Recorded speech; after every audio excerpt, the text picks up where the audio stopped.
Hello. Hello. Hello. Hello. I returned.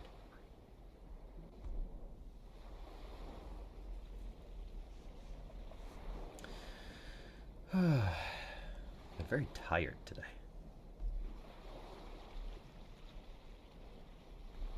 Don't really know what that's about. Had a long day. A long day yesterday. A long weekend. And not in the good way. It's just long. Tiring. So I'm looking forward to getting some cozy reading done tonight.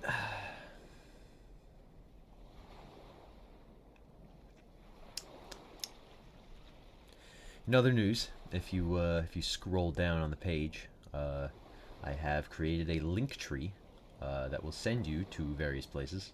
It's not fully updated. I just kind of set it up for future endeavors, more or less. Um, but yeah, there's a couple of main stuff that I've been posting on.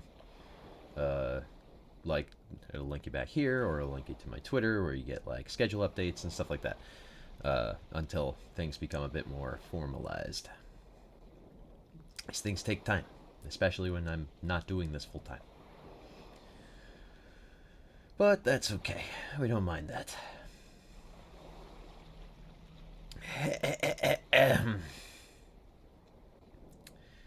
Anyway, in the interest of saving time tonight, what say ye we hop right into the story? I've been looking forward to the next episode here, the next chapter of Witch on the Holy Night. I've been thinking about it ever since we did. I've been thinking about it actually since last week when we spent the whole week doing reading streams. It's been it's been on my mind. Excuse me. I've been wanting to get to the end of this story. I've just been thinking about it, all the exciting stuff. I'm very interested in moving forward with Type Moon stories, Nasuverse stuff. Still no word on a Tsukihime release date. Hopefully that's soon, and certainly no word on Fate's Day Night. But that'll probably be. I expect that to come out during the summer-ish. In the meantime, we will see if there's any other Mythos Monday things we want to do, or if maybe we wait until one of those games comes out, and then we, in the meantime, we'll just treat it like a regular stream day or something like that. But yeah. Until then, we've still got plenty of Witch on the Holy Night to get through. So, on that note... Oh my god. Ignore that, that didn't happen.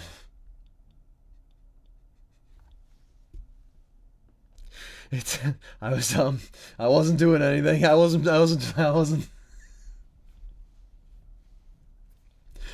cooking anything. I don't know what you're talking about. That was supposed to be turned off. Anyway, actually, let me see if I can make sure that that's proper.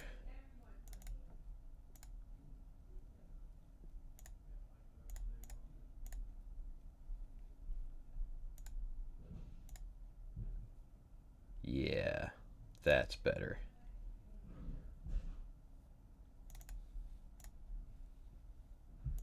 Okay. That should never ever happen again. Shouldn't have happened in the first place. It didn't happen in the first place. What are you talking about? Anyway. For this game we need window capture.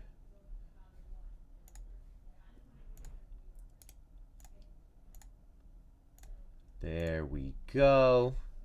Alright. Welcome back, ladies and gentlemen, to another exciting episode of Witch on the Holy Night. I'm your host, Colin Redleaf, the storyteller. This is Mythos Mondays. That was off the cuff. I should write that down. That was not bad. Kind of like that. Kind of like that. Ad break in progress. I guess I could hang out for another minute. Gah.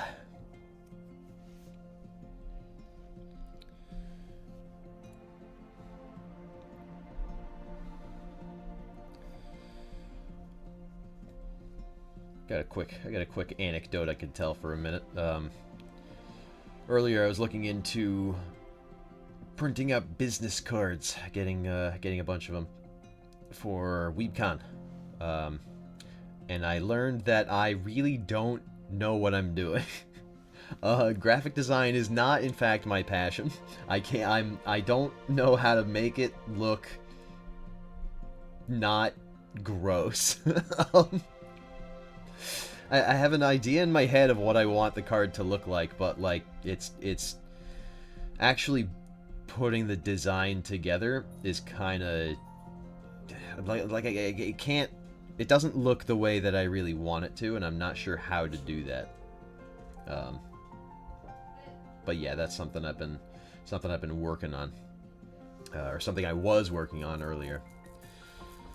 I also went out this morning to get cosplay stuff, but that's, yeah, I've got a lot of projects in the works. WeebCon's gonna be very exciting for me. I've been thinking about it every day for the past several weeks. So, yeah, that's just it's just been on my mind. As has this. Speaking of which, howling. Oh, I like the howling.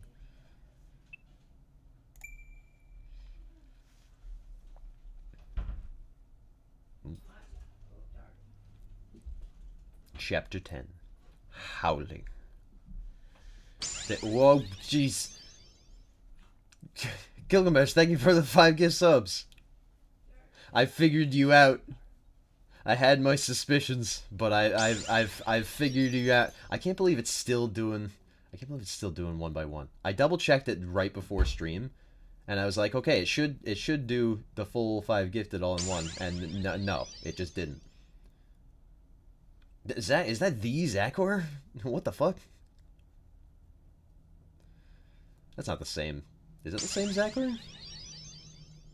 That'd be a funny fucking coincidence, wouldn't it?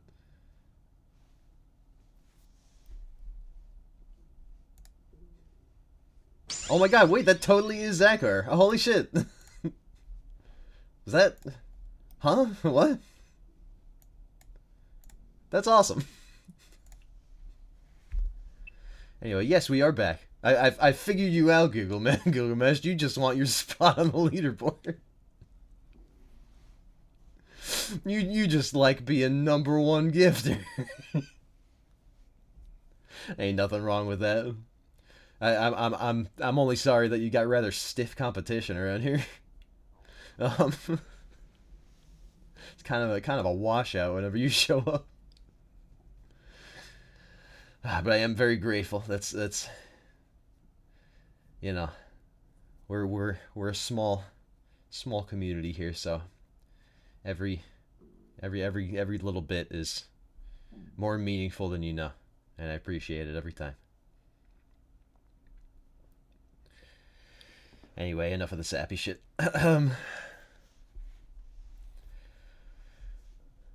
This everyday tale started like any other.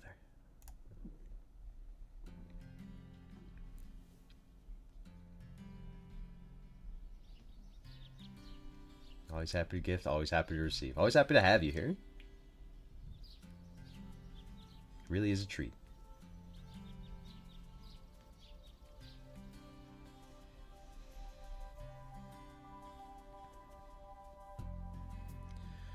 The morning sun alerted Sojiro that a day of work lay ahead.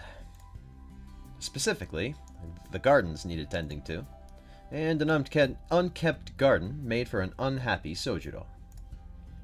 Luckily, today was his day off from all his part-time jobs. It was the perfect opportunity to get his hands dirty.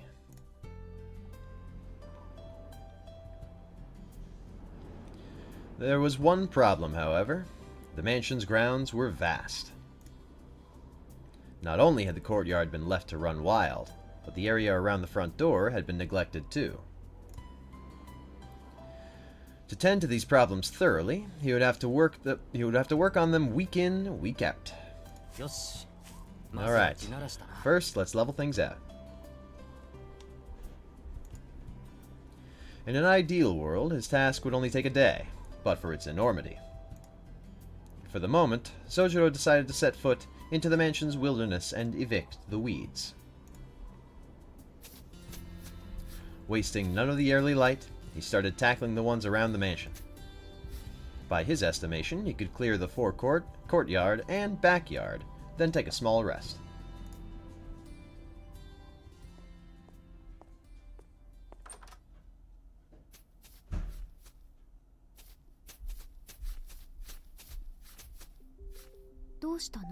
What's gotten into him? Beats me. I doubt he's out there for fun.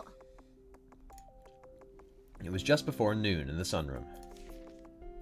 Alice had come down, book in hand, to find Aoko sitting down with a fashion magazine and elegantly sipping tea. Through the window, she could see the crouched figure of Sojiro shuffling by. He's been at it all morning. Hunched over since I saw him first thing from my bedroom window. I told him to clean the incinerator too. Any objections? Not really. He always works so hard, even in the cold. Alice quietly sat down. Her teacup had been placed on the table for her. She poured herself some tea and proceeded to open her book.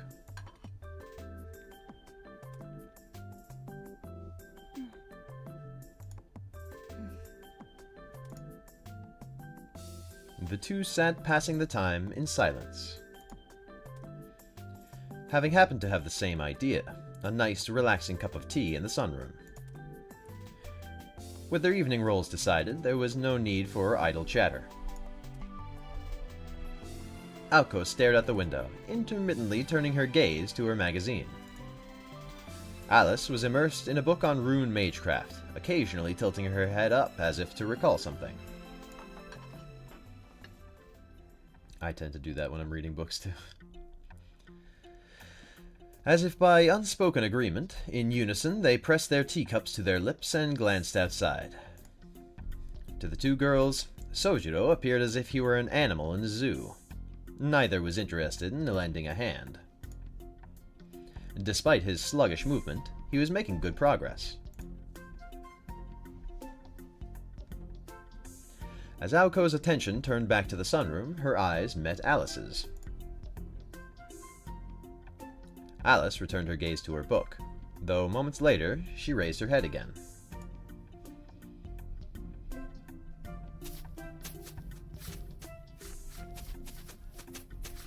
Oh, he's really going.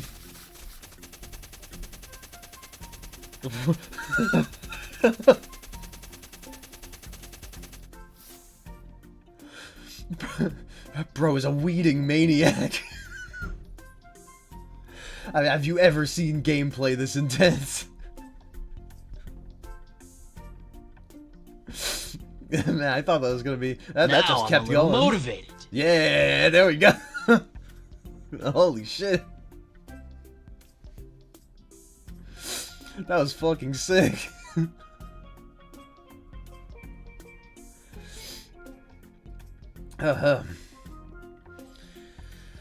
Ahem.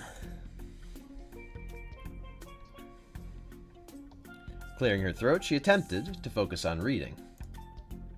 It was no surprise that Alice admired Sojiro's diligence. Not even 30 minutes had passed before he had cleared the courtyard of its unsightly weeds. Without stopping once, the mysterious gardener left the courtyard, puffing clouds of white breath. The area he left behind was spotless. Has he done this before? Alice muttered after scanning over his work. A stalwart Sojiro worked confidently and ceaselessly. She was impressed, like she was watching a scene from a great movie, but before long, She grew irked. Why would he waste his energy like that, she thought. Alice looked at the clock.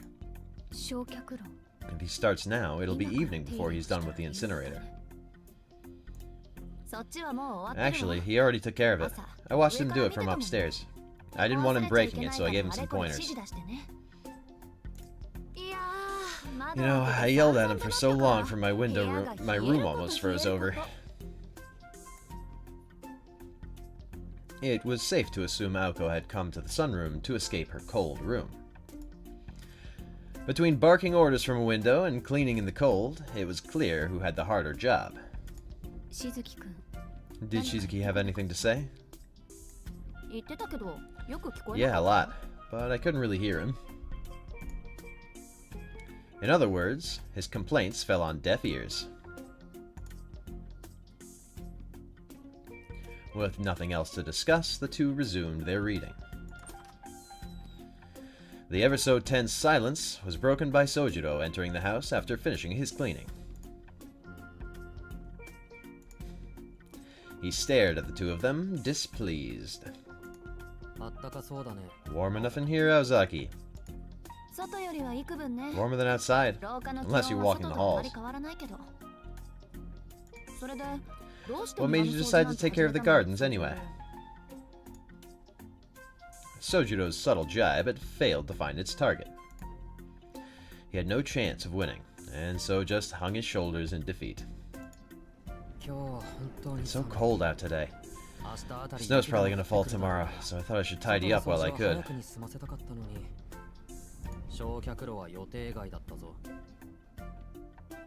I didn't think I'd have to wait to work on the incinerator, too. He sounded resentful, but his problem was not with the additional work. If anything, he was glad to do it. What he did not care for was how nobody had even bothered to lend a hand. So what? We all need to use it. Hey, seeing as you're in a generous mood, vacuum the upstairs corridor, would you? Oh, and that brace for the beech tree out back is on its last legs. Put that toolbox in your room in the attic to good use. And once you're done with that, come to my room. I have a bunch of things I'd like you to throw in the incinerator.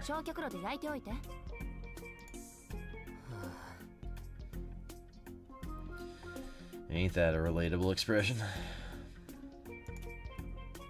Hence why she made him clean the incinerator. Cruel, but clever. And what are you going to do while I'm doing all that? No plans, really. Maybe I'll play a little guitar. Aoko thought hard about how to spend her afternoon.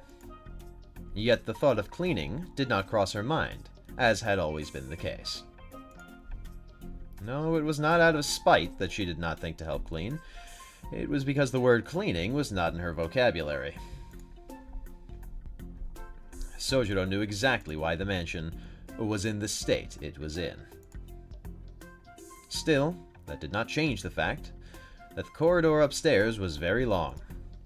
And Aoko was not lying about how cold it was. Inside was not much different than outside.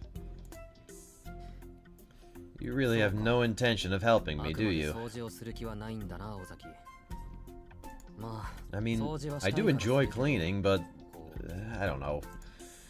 Don't you even feel a little bit guilty using a roommate like this? Or do you just not feel guilt at all?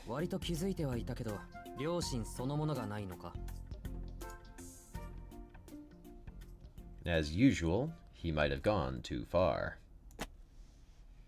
His remarks had hit too close to home. Aoko closed her magazine and turned to face him. Infuriated, she glared, her sharp blue eyes piercing into him.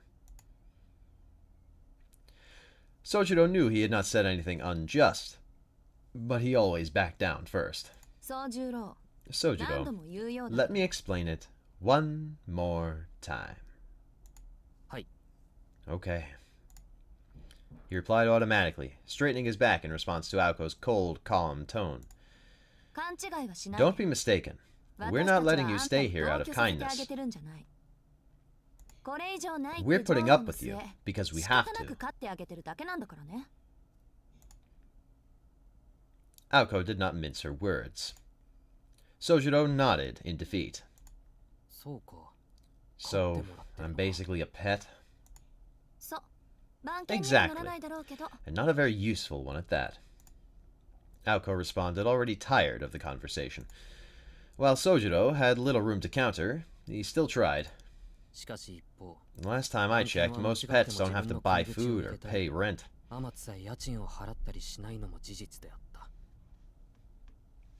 He's got you there, he's got you there.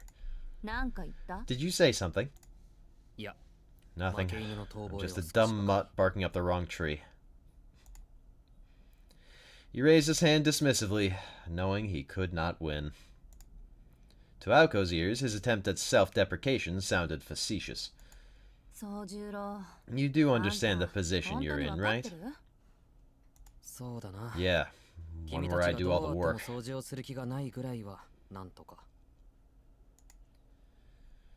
Aoko grinned at her pet's obedience. As long as he knew his place, that was all that mattered to her. She seemed to be extremely satisfied with his response. You don't have a care in the world, do you?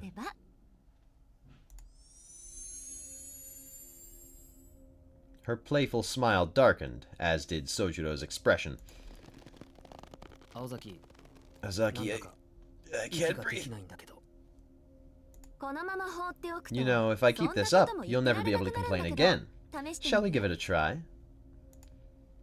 He shook his head, his expression growing more and more grim. Smart choice. I don't want to see you suffocate, if I can help it.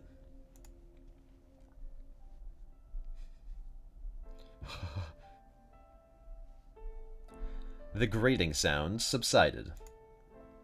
Sojiro gingerly touched his throat. The collar that had suddenly tightened around his neck returned to its normal size. You have any idea how painful it is to suffocate? It's excruciating.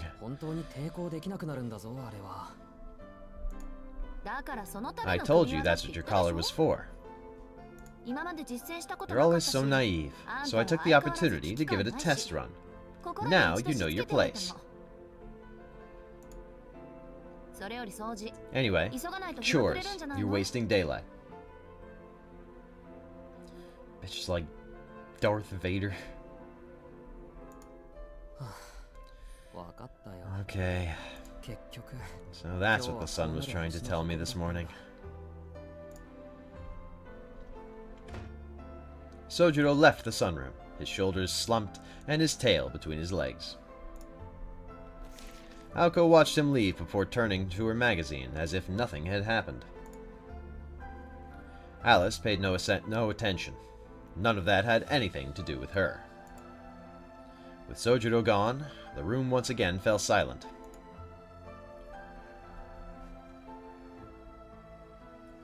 Excuse me. As the clock ticked on, Alice suddenly stopped flipping through her book. Any reason why you push him so hard? She asked as though talking to herself. Aoko replied without so much as looking up.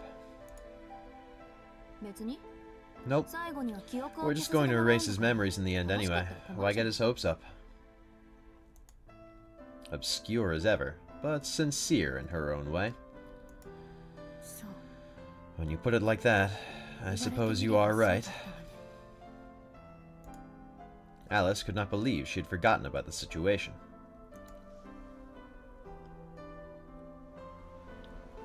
Excuse me, I must be more tired than I thought. I keep yawning. Silently, she looked up from her book and gazed outside once again. The courtyard through the window reminded her of where she lived a decade ago. Nothing could compare to the beauty of those gardens. But if that was the case, why did the scenery make her feel nostalgic? All Sojiro had done was take care of the gardens with the goodness of his own heart. In only half a day, he had achieved so much.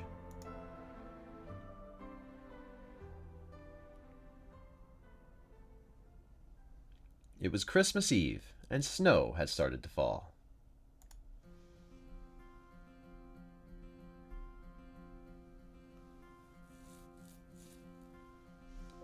Its timing was too good, as though it had waited for that day specifically. The cold, bustling main street seemed bright and vibrant under the layer of frosty white. Reindeer statues illuminated the surroundings. Children danced merrily to Jingle Bells. People walked along the brick road, smiling broadly. These festivities, however, had not reached the mansion on the hill. Silence enveloped the isolated building. The shadow of the snow-covered woodland grew longer, beckoning in the darkness. People returned to the warmth of their homes, knowing a bitter night lay ahead. Oh. Something had been amiss in the mansion all day. Perhaps it was the calm before the storm. 2 days had passed since Toko Aozaki had revealed herself. Aoko and Alice spent more and more time locked in their rooms. Mealtimes had grown noticeably quieter. With their roles decided, they were too busy with their own jobs to worry about each other.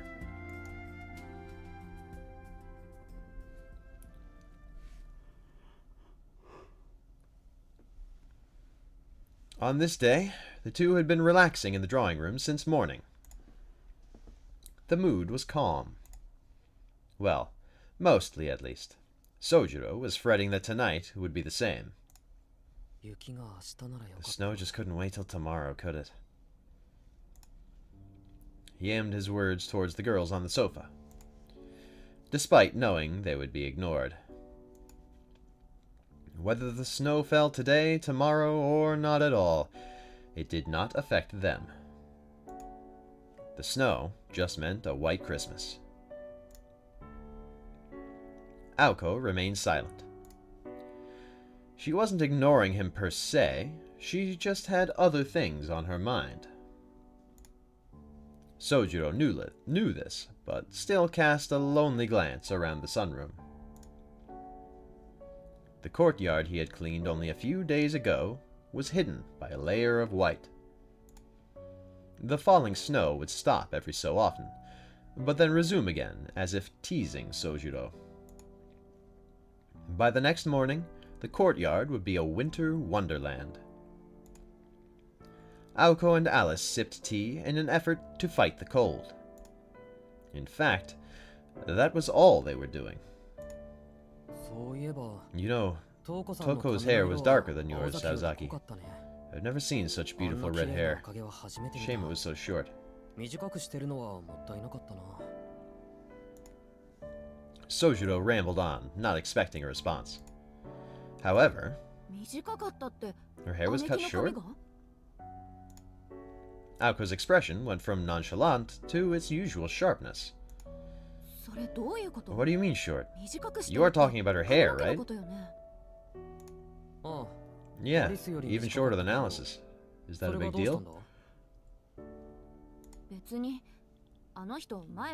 No, she just used to have longer hair than mine. So she really cut it all off.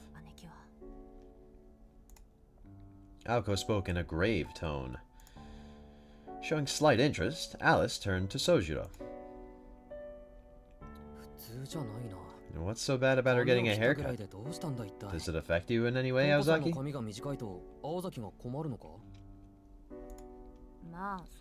Well, yeah, it does.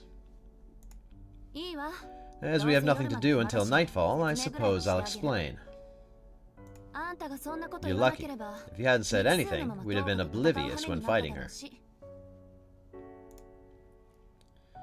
Aoko knowingly glanced at Alice, her expression suggesting she was treating her. She was also likely seeking approval. Alice remained stoic as ever, her expression showing neither approval nor disapproval. How can I put this? Mages can use their hair as a weapon. For the longest time, hair and eyes have been vital to magecraft, especially in my sister's case. The more colorful the eyes, the better. The longer the hair, the higher the quality. Hair has the same qualities as the body, and when grown over many years, it becomes a strong base component.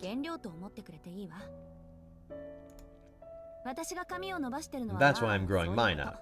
Looking after it is a pain sometimes, but I like styling it. Sojiro glanced furtively at Alice, wondering if the same held true for her. Maybe Alice had cut it because it was a hassle to maintain. It sounded stupid, but then again, this was Alice. Sojiro nodded to himself. So that's good for you then, right, Aozaki? I mean, that Toko's got short hair. If she's used all her hair before coming here, then yes. Long hair can be used in tons of ways. I can only use it to temporarily reinforce magecraft, but my sister can use it to complement longer-lasting spells. With all those thoughts and memories in that hair, it's like having a mage clone. You can even use it on a dead dog or cat, reviving them and making them the mage's familiar.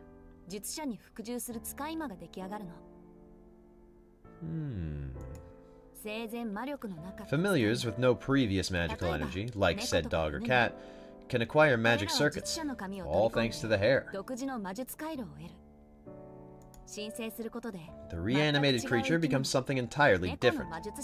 They can even speak and take human form.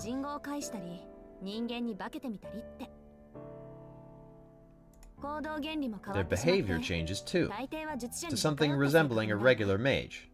Right, Alice? Her last words came with a mocking smile. Alice silently ignored it. Hope somebody was taking notes, because that's super fucking interesting to me. So, Toko has familiars like Alice? I think that's a safe bet. She must have been growing her hair for over 20 years. She could have an army of powerful familiars. You got me? I know you got me.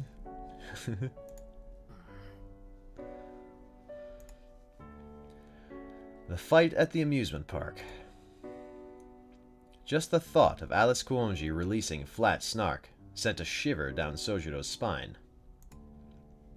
The oil of the moon had been a unique familiar, out of this world. Hey, don't worry about it. She couldn't create a familiar that could destroy Misaki or anything. Still, a familiar created with hair that long would be incredibly powerful.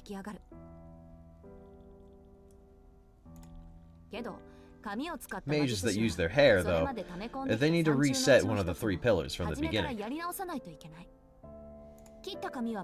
They have to grow their hair again. Making familiars is easy, but not leading them. As Aoko spoke, her mood visibly improved, as though she had made a breakthrough. Dogs and cats. Tilting his head to the side. He could not imagine a world where dogs and cats were so powerful. It's strange. Toko is a puppet master. I wonder why she would lower herself to make familiars. She probably has nobody to help her, and she wouldn't ask for assistance with a personal matter concerning the family. Actually, maybe the puppet at the amusement park wasn't made from her hair. Now that you mention it, you did say that it seemed highly customized. Its curse-based perpetual motion, coiled arms, fin shot, the depths of its obsession. It's unlikely Toko created the puppet from scratch.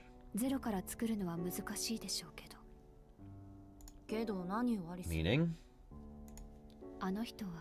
Toko's not the type to put herself into her creations.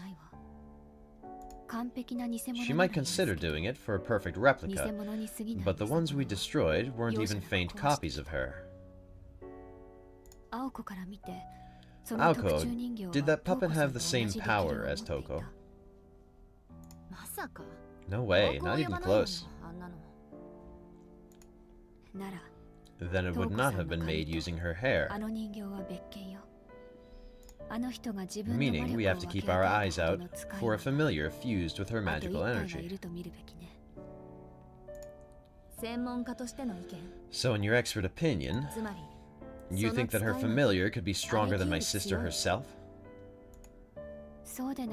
If it's not, then what's the point of creating one? She needs help. It's two of us versus one of her.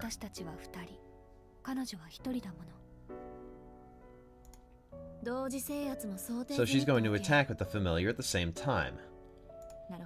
That makes sense. It would at least be a fair fight. Well, fairer. When it comes to familiars, I think you have the upper hand.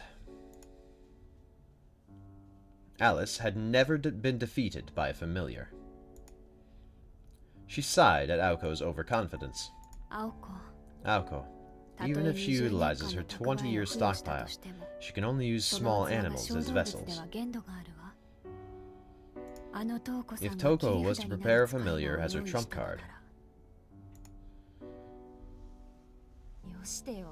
Don't you say it. No sister of mine would stoop that low. Aoko and Alice stared at each other. The conversation had returned to the drawing room, but the subject matter was not for the faint of heart.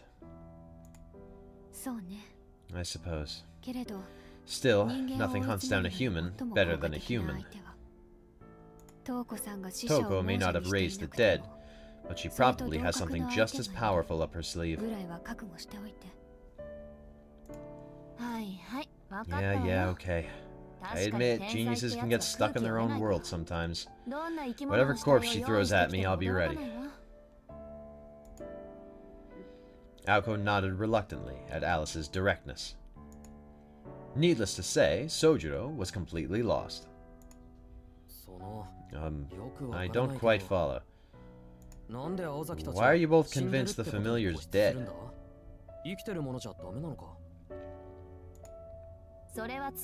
Because living partners aren't familiars, they're co-conspirators.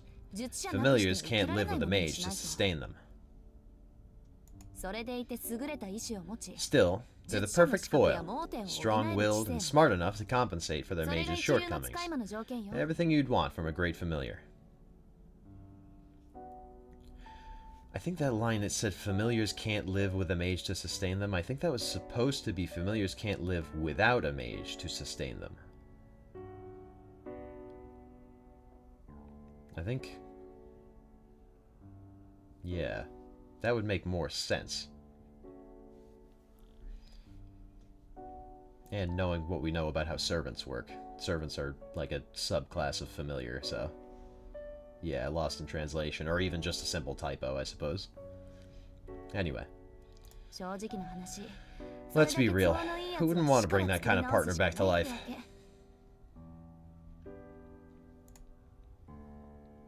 Completely obedient and capable of compensating for their mage's weaknesses. Sojiro felt that a familiar was little different than himself. Now then. My sister has always been a rune user, so we can somewhat predict her tactics. Her trump card, which we need to be worried about, is probably a familiar. And it's likely she used up all of her automata already. Aoko spoke directly to Alice, looking for confirmation. Alice nodded in agreement. So we stick to the plan. Let's call it a night. I'm gonna make her pay for all the crap she's put us through for the last month.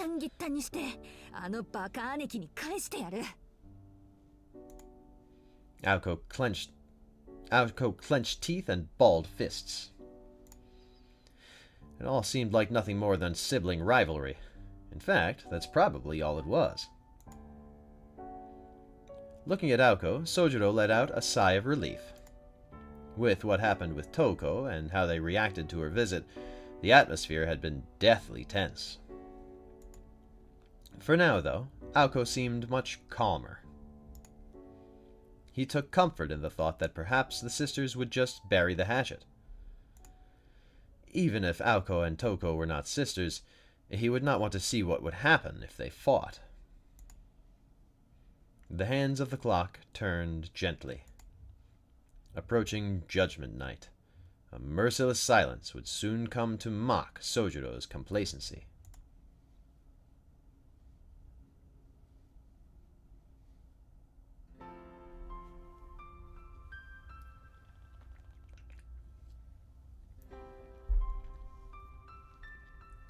Just take a quick sip. As night appeared, two things vanished.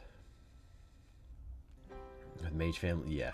Mage families are going to, they're gonna kill each other. As night appeared, two things vanished. The first was the whimsical snowfall. The second was the lights of the mansion on the top of the hill. All out war and then some. Shit you've never seen. I hope we get to see it. Aoko and Alice were nowhere to be seen inside. Only Sojiro remained. It was the night of Christmas Eve. Though Aoko and Alice had yet to find Toko, they knew everything would be concluded over the course of this day and the next. Christmas comes but once a year. It was a singular time for endings and new beginnings. In Japan, the modern holiday dated back only about 100 years and celebrated Christ's birth only in name. With all its latter-day trappings, it was neither a pure homage nor corruption of the festival that inspired it. Regardless, there was a significant increase in the land's mana during festivals. Weekly Conla pronunciation question to Twitch chat, who can't properly explain how they pronounce words because it's Twitch chat. I gotta think of a shorter title for that. Do you pronounce it mana or mana? Personally, I prefer the way mana sounds.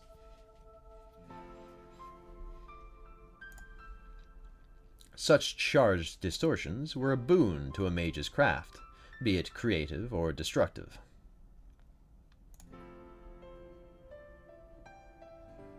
Pronounce it mana, yeah. Yeah, I like it that way. Both the A's sound the same.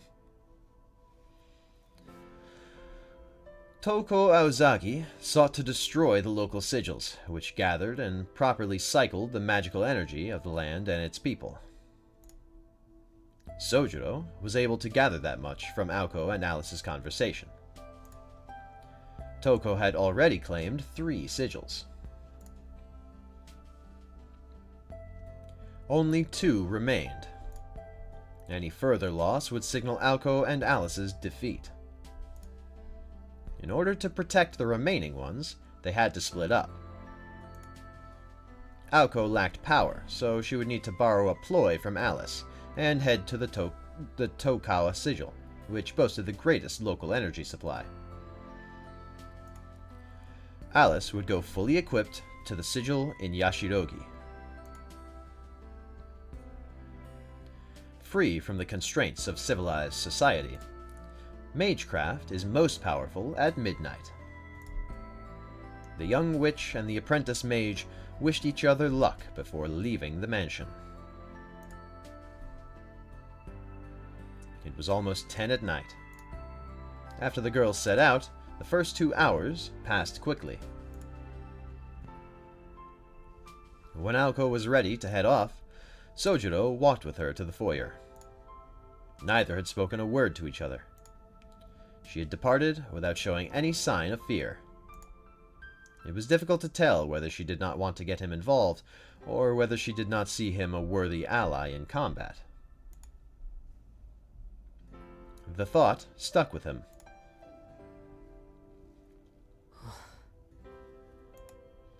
He let out a long sigh. Not out of dejection or frustration. It was a mechanical, emotionless breath. He sat on the near-frozen floor, staring vacantly up at the skylight. Moonlight peeked through the clouds. He imagined the moonlight bouncing off the town's powdery blanket and illuminating the night. But he would not find himself downtown. Watching from the sidelines was his role to begin with. His roommates and he lived worlds apart. He could not keep up with them, and if he did not show that same kind of will, he would remain on the sidelines. However, I get it. I'm not needed anymore. Sojiro looked up at the moon.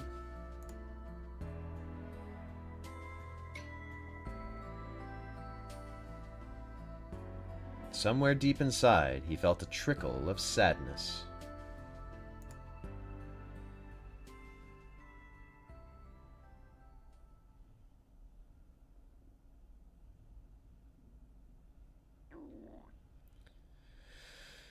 Veiled in white and cloaked in darkness, the park seemed like a forgotten memory.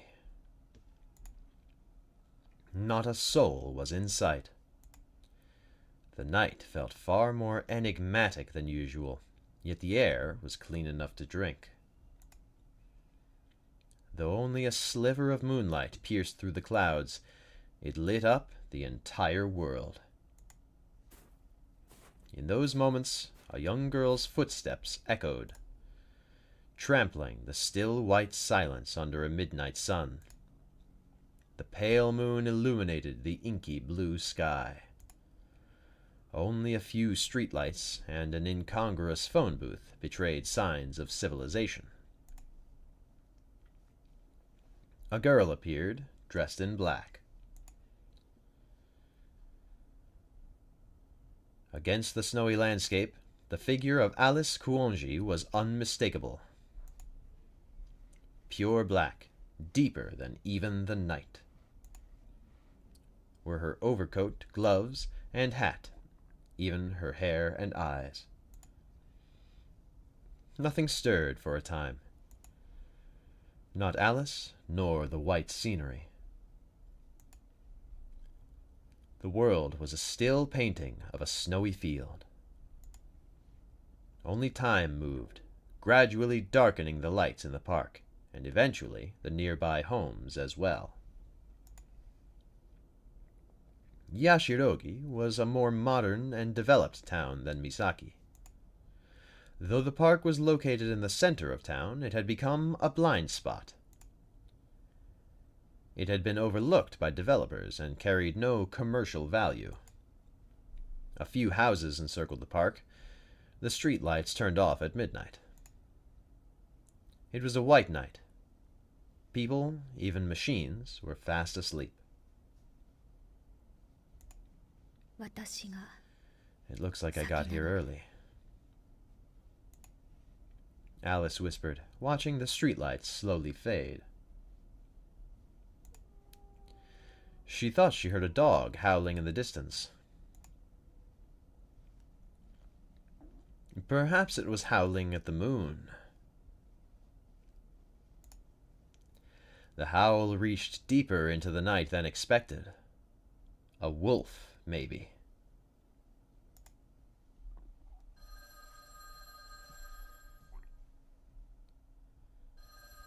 The phone rang. It was perhaps the first time it had hung. It was perhaps the first time it had rung since Sojiro moved into the mansion. Hesitantly, he picked up the receiver and brought it to his ear. He heard nothing. He felt he had to say something, but could not think what. Maybe something like, "Hello, Kuonji residence?" Or maybe, "You've reached the Aozaki residence?" While he was deep in thought, a voice as light as air came through the receiver. Shizuki. Sojiro could barely hear the voice, but it was definitely Alice's.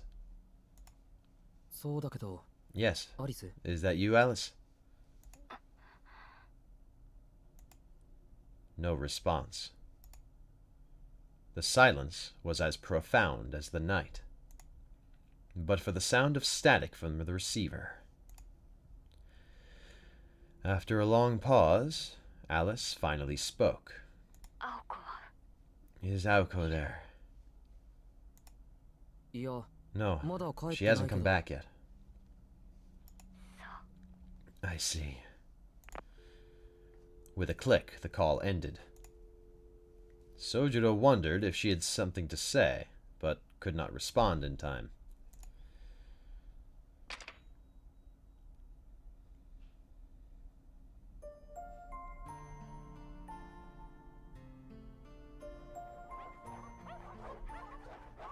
Slowly they advanced, carving through the fresh snow. There were so many. Where had they all come from? Dozens of feral dogs snarled at Alice, their eyes trained on her. The snow clung to the beast's mangy fur. Their clenched fangs and bloodshot eyes hid a barely reined hunger that might burst forth like lightning at any moment. They yearned to taste her warm flesh and satiate their empty bellies. To them, the girl in black stood like a lighthouse in a stormy sea.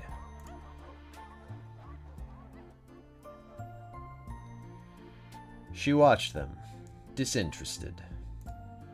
It appeared that the Yashirogi sigil was the key target tonight, not Tokawa, where Aoko had gone. Alice had always been unflappable, and the child's play before her was hardly about to change that.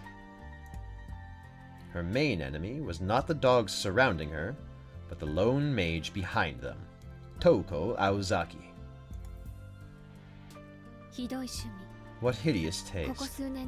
Is this what you've fallen to, after these last several years? Not that I'm complaining. If this is who you really are, then Aozaki and I have nothing to worry about.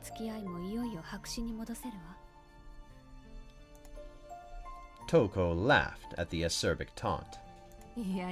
My, such immovable spirit.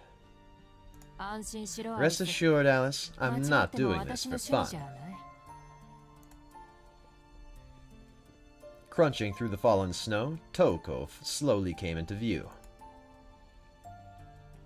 She wore a moss-green coat that contrasted sharply with Alice's garb. A silk scarf warmed her neck. She stood tall, her hair short, striking a more valiant posture than any young man.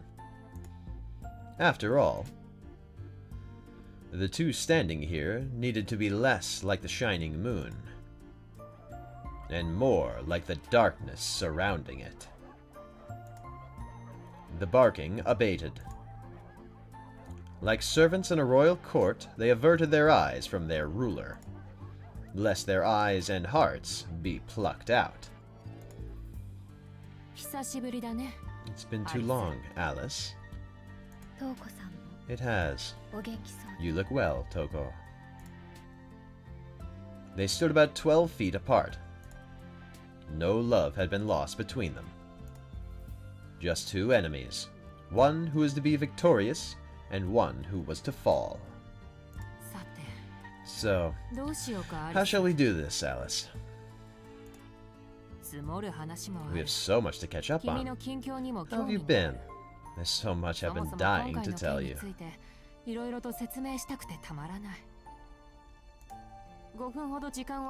can spare 5 minutes to chat, can't you? I'm afraid not. If I give you even the slightest quarter, you will steal it all. The following events unfolded quickly. Boldly and without a second's thought, Alice pulled out a cat's bell from the seam of her mantle and dropped it. Diddle diddle. The beginning of Alice Kuonji's magecraft, the start to a night of fairy tales. Aoko favored a quick-draw approach, like something from a western. However, Alice preferred sleight of hand. She used her target's blind spots against them, ending the game before they even knew it had begun. The bell fell like a coin into a fountain.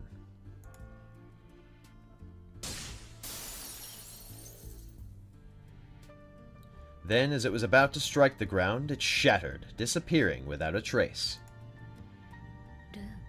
Runes. Correct. I spent the day carving characters into the park. The brick path meant it was easy work, if a little time-consuming. Look at the woods around here. Roughly a 1,200 square foot blank canvas. Impressive, isn't it? Right now, you and I are right on top of 300,000 characters worth of runes.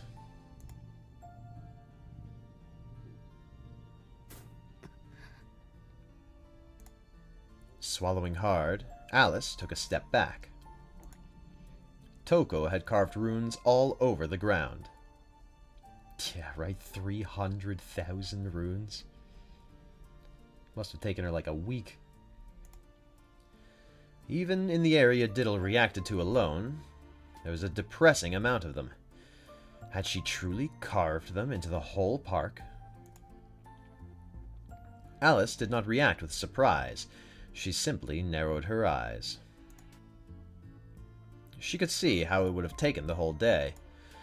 It was no wonder Diddle Diddle, Banquet of the Night, was destroyed by the skin of sun.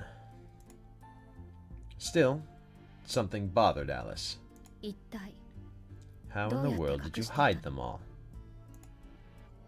There were just so many.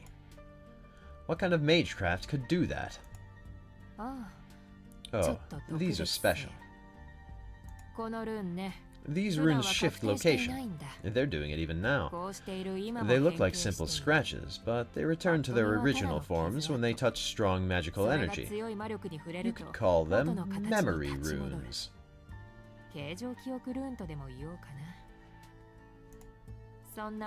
No matter how deep the night, these little suns won't set, and the snow hid them beautifully.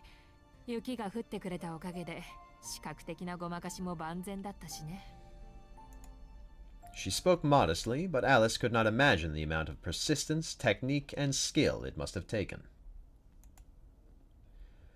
And it only took a day. Even 10 mages would have trouble producing so many sophisticated runes in that time. Moreover, these runes were made using unknown techniques the Association had not approved. It pains me to admit it, Toko, but that's a lot of power to use on one poor little girl. Oh, please. I've never thought that about you.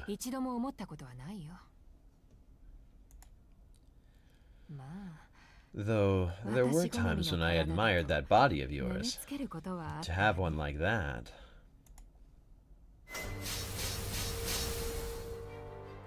It happened in the blink of an eye. Alice cut off Toko's snide remark with deadly stare. The left eye of the darkly clad girl changed in color to an ominous ruby. The speed of the incantation was phenomenal. Alice's mystic eyes of enthralling snared Toko. She had been the one to, quite literally, be taken captive by the girl's stare. Toko tried to raise her arm, but could not even move a finger. Alice's mystic eyes commanded absolute control, with no room for resistance. Only a person's internal organs were allowed the freedom to move. Since their organs still functioned, it was more precise to say that her eyes forbid the target from acting. Alice had played her hand with exquisite timing. It wasn't the speed of her eyes that had given her an edge. The deftness with which she wove her spells to exploit the briefest vulnerability is what made Alice a different caliber to other mages like Aoko. This witch, who lived hidden in the modern era, was more seasoned in magical battles than Toko Aozaki. Such a shame. Without Diddle Diddle, your eyes can't be made acrostic. You were close.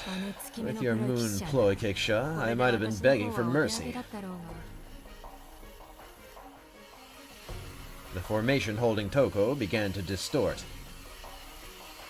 In the blink of an eye, the mage had bested Alice's mystic eyes.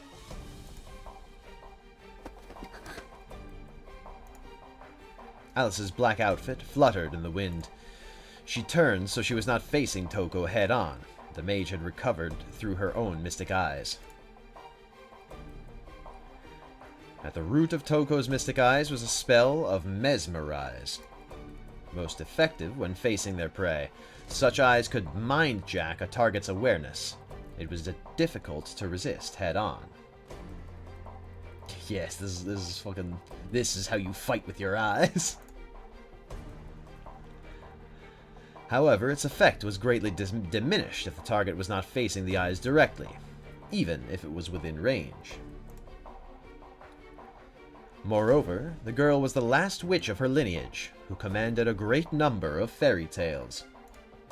Against mystic eyes that projected their effects, simply turning one's body was enough to repel half of the magical energy. Like Alice's eyes, Toko's could also disable actions. Alice had escaped by the skin of her teeth. The damage she'd suffered was the weight of a twig to a forest. She just had to let the energy pass through. In an instant, a startling chill ran through Alice's body. This was a problem. The touch of death ran up her spine. She glared at the mage before her, as blue rubber balls flowed out from beneath her overcoat. The stare-off grew more intense. Alice glared harder, resisting Toko's mystic eyes with her own. Losing was not an option. In terms of raw magical energy, Alice Kuonji's mystic eyes were more powerful and advanced than Toko's.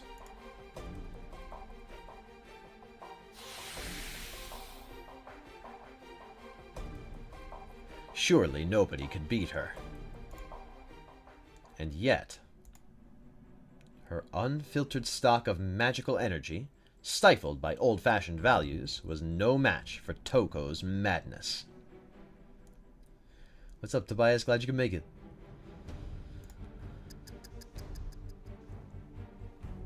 Deeper within her eyes, somehow, the eyes revealed a sealed power.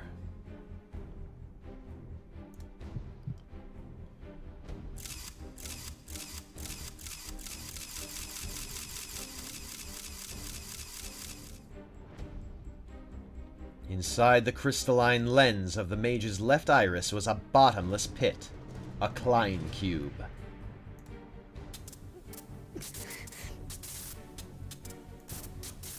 Alice winced in pain. The bindings grew in number. So many mystic eyes, thousands perhaps, and all fixed on Alice.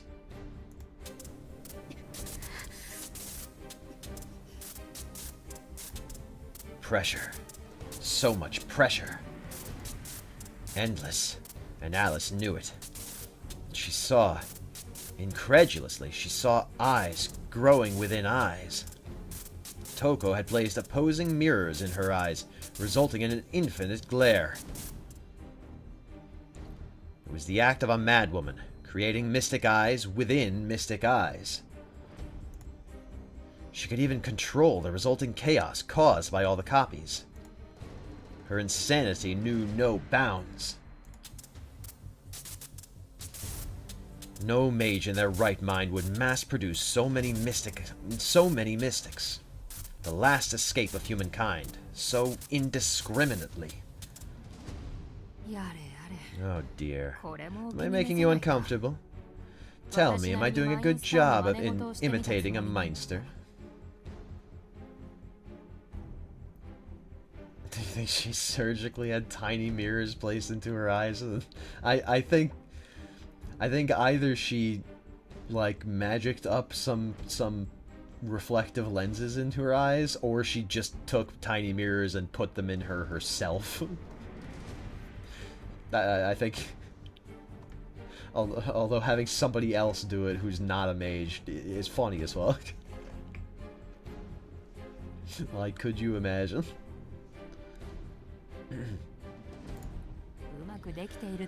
Aren't you impressed?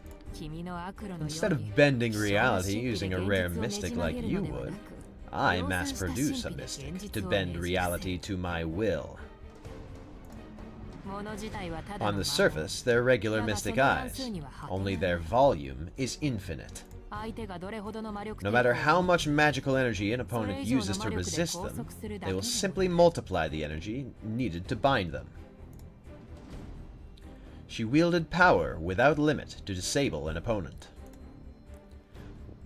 Once one was caught in them, one was chained to the concept of infinity. Projection-type eyes had a fatal flaw. Their firepower and formulae were insignificant compared to the great artillery of incanted spells, but Toko had torn down that conventional wisdom with brute strength. If the gun was a pea shooter, she simply needed to bring more guns. A 9mm bullet could never destroy a fortress, unless one threw a fortress's mass of bullets at it. The principle was brutishly simple, but in the world of magecraft, where concepts decided supremacy, Toko's iterative mystic eyes were the perfect weapon. The target would be bound until she closed her eyes. In theory, at least. The effects were infinite. No amount of magical energy could ever overcome it, so it was utterly futile to resist using magical energy. It's very berserker-like. In a way. It's as if a caster was a berserker.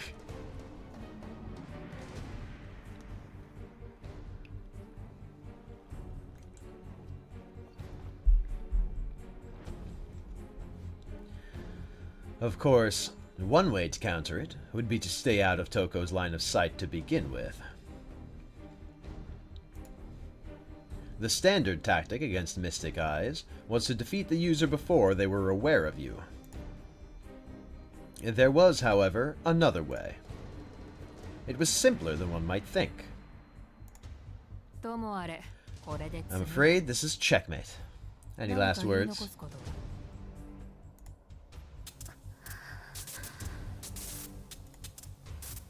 Alice could no longer see her enemy. Toko's infinite eyes had bound her. All she could make out was a sliver of moonlight, and a blue streak tracing its way towards her. Fine. I wish I could say I had no regrets like you. She drew a rune in the air, unleashing a shockwave to tear flesh asunder. The gusts became blades of air that shredded Alice's overcoat and minced.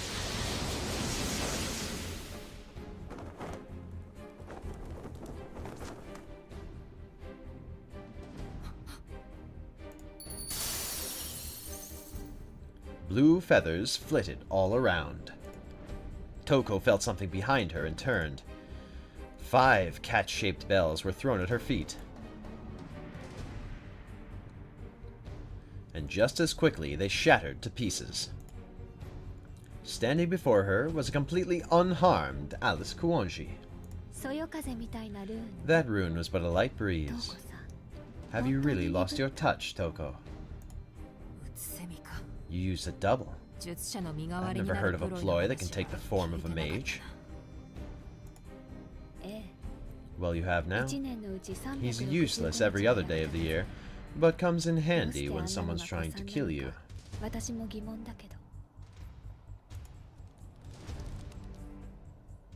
As if responding to Alice's words, a bird began chirping frantically. An anonymous sacrifice. Who Killed Cock Robin echoed into the night, sung out of tune. Ah, that old rhyme. But you can kill it. But you can only kill it once. Not that it would matter if it was more than that. The bird squawked a very unbird-like death throw. From behind Alice, the blue robin fell from its tree, a victim of Toko's mystic eyes. So useless. How about you and I start over? Or rather, let's end this now. You're out of options in this park. I don't think so. Granted, I may not be able to break free of your eyes. But... Beauty of his wood and clay, wood and clay, wood and clay. Beauty of his wood and clay, my fair lady. The song came from the depths of the earth, stirring a mighty quake to mark the birth of something gargantuan.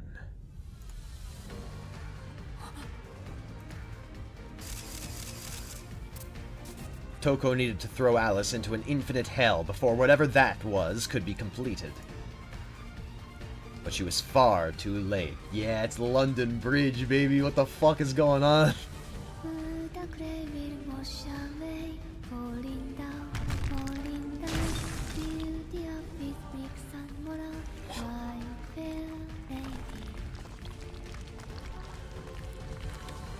The ground burst to life. A finger, then another and another, all rising up like towers. Earth, snow, and brick knitted together, manifesting a giant stone golem. What the hell is this? What's this freak doing here? Toko was so angry and confused she could barely gather her thoughts. The bridge giant. The monster from the Mainster's fairy tales rose from the ground, ruining Toko's plan. The giant was extremely powerful, but could only be summoned under one condition. It must be in proximity to a natural river. That was the monster's one and only condition. But this park was nowhere near one. And on top of that, it was rising up directly between Toko and Alice mid-battle. Oh. There's a river, all right. Well, I suppose river is a bit of an exaggeration, and it'll be gone soon. Toko lowered her gaze. She was standing in a puddle of water. The scarred red mage was dumbfounded. That was why Alice had used Diddle Diddle before. While the bells could be replenished, they were valuable to Alice. And she had spent 5, throwing them in an intentional line for the sun runes to destroy. From there, a stream of melting snow?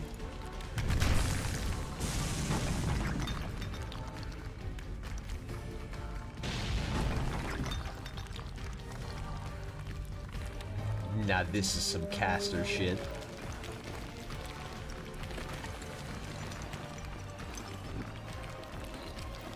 Whoa. The arms of the Thames troll rose up from the stone paving. The monster's torso alone surpassed 80 feet. Its form was made entirely of stone. Previously, she had created one using the trees of a forest. However, Toko knew instantly the monster before her was at least twice as powerful. Halt!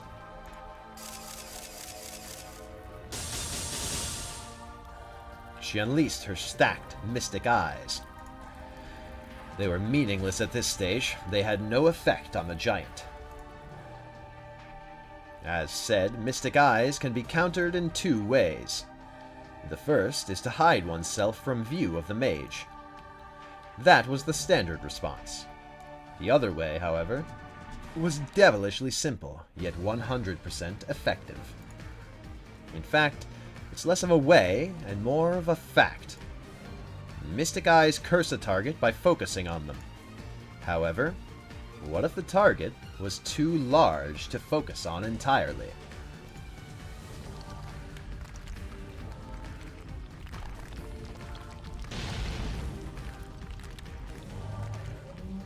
The answer was, one could barely stop a single arm. The giant, unfazed, raised its right arm and swung it down onto the ground, destroying thousands of runes.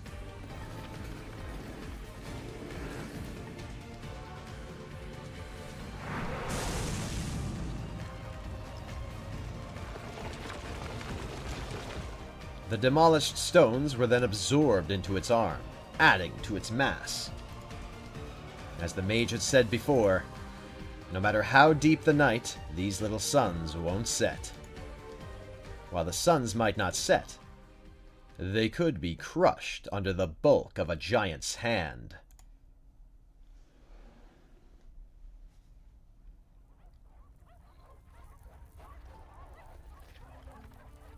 The victor of the battle was decided. Toko Aozaki closed her eyes and prepared to escape. The stray dogs began to whine, fearful of the hulking figure before them. You win this one, Alice. Looks like I'm no match for a Meinster after all. Let's pick this up another time, shall we? Do you really think you can escape, Toko? Oh, please, Alice, give me some credit. I should mention, I don't think I am the one who needs to escape. There was no hint of bravado in Toko's tone. Even in the face of a titan she had no means of harming, her confidence was unshakable. The reason being, the opening act's over. Come out, Bayo. Bayo? Like... This was no longer a battle of skill. A fight for survival had begun.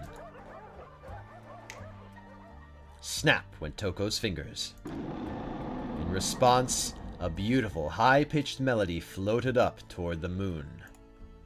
It echoed all around them. The spiral howl dredged up ancient, primal memories. Its source emerged from the shadows and landed next to the mage. Ah! The White Wolf. Alice's lip trembled faintly. Not from fear, but with admiration once she recognized the creature before her. It was a majestic, golden beast, beyond the domain of both magical and phantasmal, simply divine. It was a life that should have passed from the world with the age of gods. A mystic derived from human wisdom, preserved by thousands of generations of hidden tradition. A recreation of a miracle that once freely walked the earth, the natural enemy of magecraft, able to crush it with ease.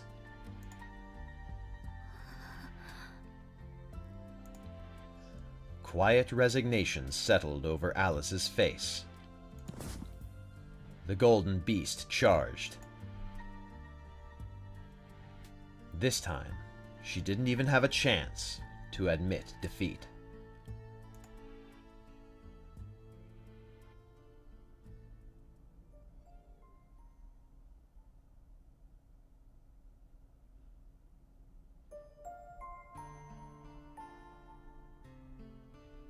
She could hear the beast's breathing in her ear. It seemed she had been unconscious for a short time. Alice opened her eyes and took a deep breath.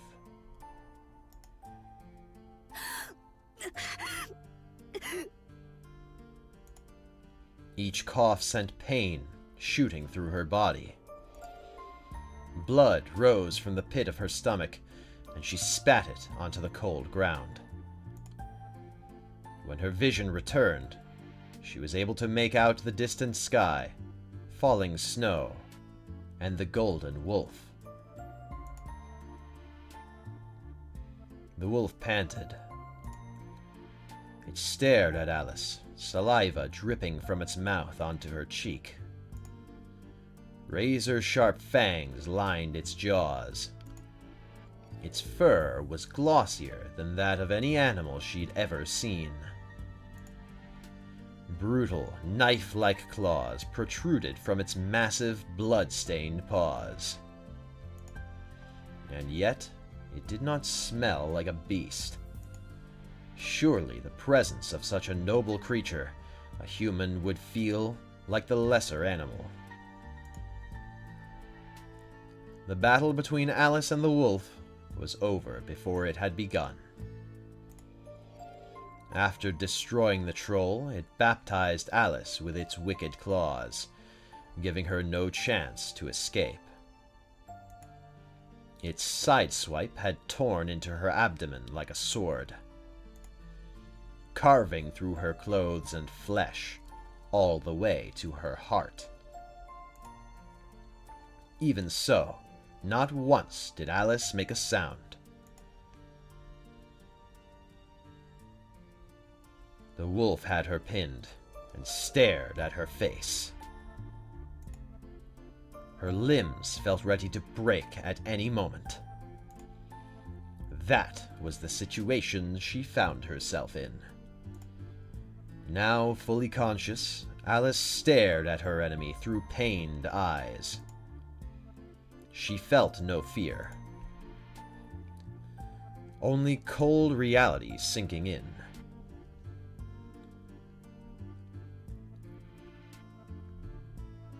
Sensing Alice's demeanor, the wolf suddenly paused, its paw still raised. They looked into each other's eyes. You're bleeding. Doesn't it hurt? The wolf's voice came as a surprise, but there was no doubt it had spoken. Or are you just fine with pain? The wolf's voice sounded innocent, almost childlike. In complete contrast to what had happened up to that point, the wolf smiled. Either way, you got guts, lady. The wolf opened its mouth wide and clamped its jaws around Alice's neck.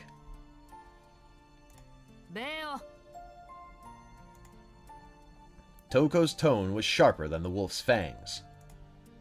The wolf froze. Miss Toko. He let go and slowly turned his head towards the voice. Didn't I tell you not to finish her off? Are you trying to make extra work for me, you mutt? But that's the best part.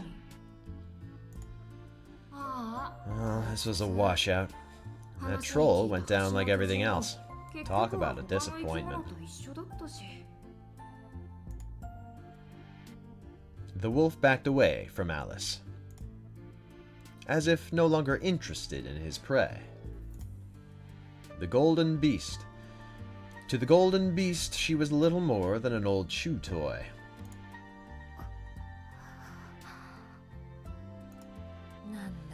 Conscious again, even with all that blood loss and broken bones. You're tough.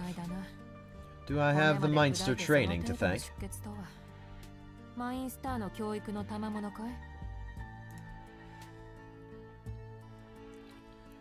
Barely clinging to life, Alice stared at Toko. but not a stare of hatred and defeat. One of disbelief. Alice simply wondered why Toko had brought such a beast.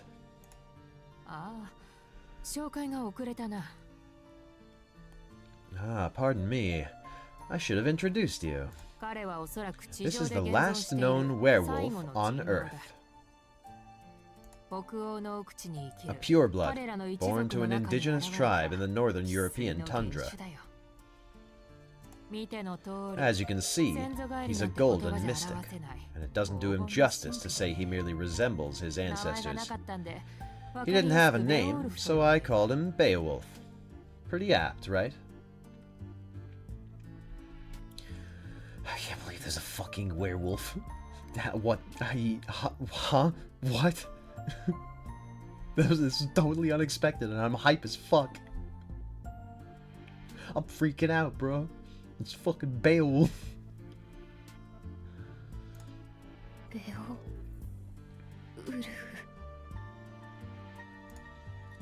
Alice's face was perplexed, even though she hadn't wavered when she was disemboweled. Beowulf. The name of the heroic giant slayer from Danish legend. It came from Old English, a combination of honeybee and wild beast, a bear, in other words. Kind of an incongruous name. Only when you look at it through that lens. The wolf part of Beo doesn't just mean wild beast, it means wolf. Well, yeah, sure, it could be used to mean any wild beast, but, like, wolf is wolf. I feel like that should be kind of obvious. What do you mean? It's cute. Perhaps because of the name, or because of the golden beast itself. Fighting the pain, Alice struggled to read Toko. In this respect, she was worse than Aoko. Incidentally, Beo called these other mutts in. Naturally, I didn't think they'd have any effect on a mainster's daughter.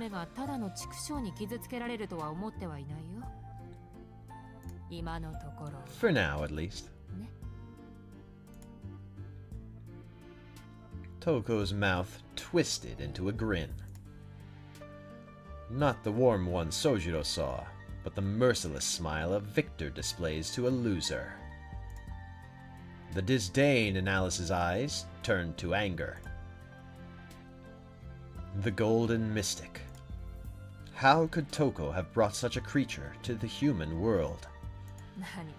Come now, it's just supply and demand. Depopulation is not just a human problem. Their old ways were unsustainable, and so I bought it for a high price.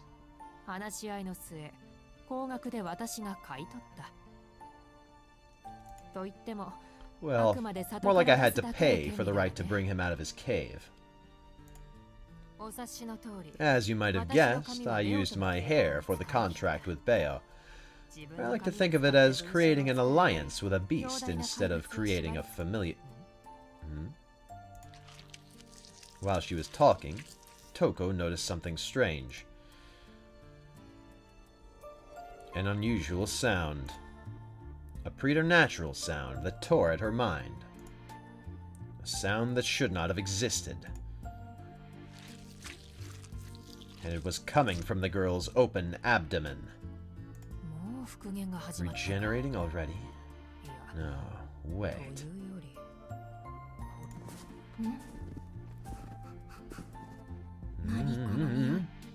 What's that smell? Smells like something amazing is going to happen. Curious, Beowulf moved closer.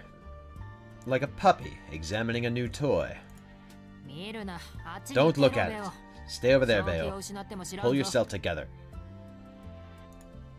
Toko shooed the mud away with her hand. Beowulf lowered his head, meekly, and withdrew. I must have trained you wrong, going for a girl's belly like that. Shame on you.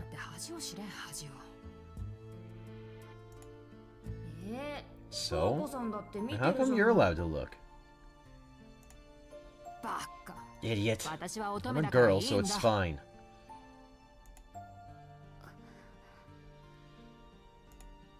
If Aoko had been here, she would have blasted them away for their impudence, just as she did against Flat Snark. You know, I feel sorry for you. How could your mainster mother call herself a parent when she's neglected you so much? With her gloved hand, Toko ran fingers along the wound on Alice's abdomen. Excuse me. A flash of pain ran through Alice's body. Alice had held in her screams, but she finally let out a long breath. She turned her face away in pain or shame. The skin here is regenerating already. So many crests on the bones, veins, even the internal organs.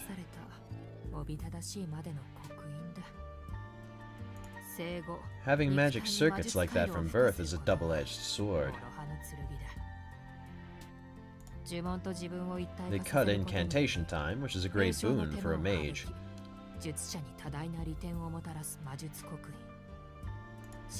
But the more there are, the more pain they bring. Aozakis have crests in one arm. We've got nothing on you, do we?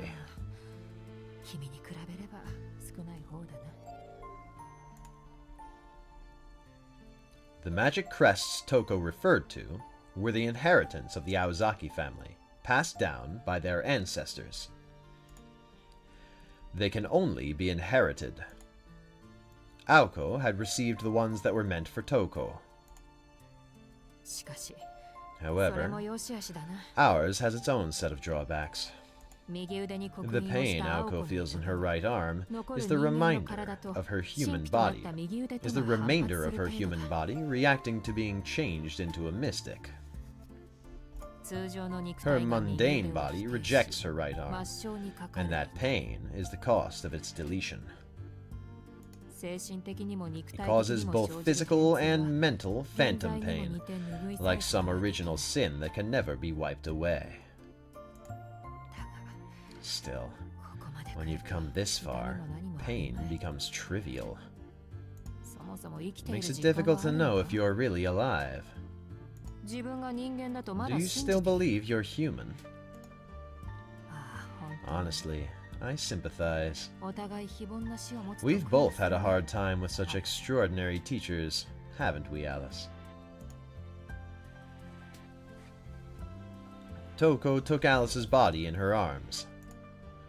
The wounds from Beowulf had mostly healed.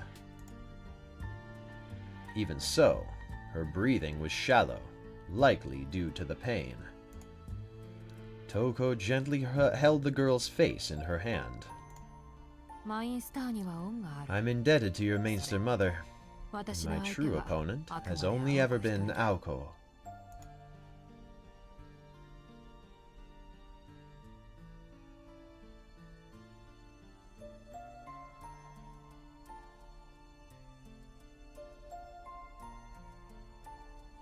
Alice's lungs pined for oxygen. Toko pressed her lips to hers. The young girl wriggled, trying to escape, but Toko held her firmly. Beneath the blue moon, the two remained frozen.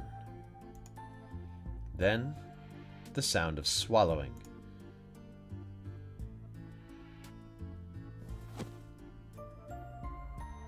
Something slid down Alice's throat. With that, she went limp, and her arm fell. After setting Alice down on her side, Toko stood up. I've given you a dose of my own blend of Rowan, not easily counteracted. If you use magical energy, it'll explode, so do be careful. Oh, and don't read too much into it. Passing things with my mouth is just something I like to do.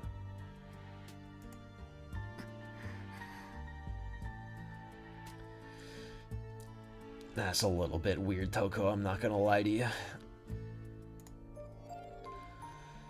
As she desperately clung to consciousness, Alice looked up at Toko from the ground. The disgrace from the kiss was greater than the pain she felt in her body.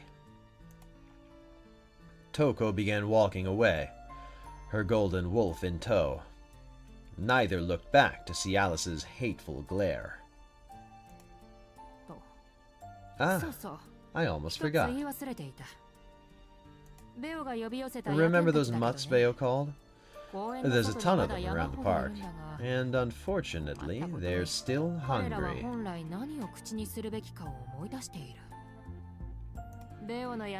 Bayo's an alpha male. Seeing what Bayo did to you must have really fired them up. In a roundabout way, Toko had read Alice her last rites. In nature, it was common for the weak that could no longer move to offer their bodies up to feed the strong.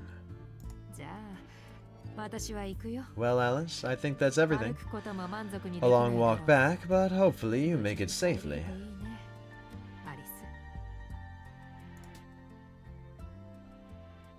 With a twisted grin, the mage headed into the darkness. As her footsteps faded, the sound of growls grew louder. Alice could still barely focus her eyes. The hounds looked like monsters out of a picture book.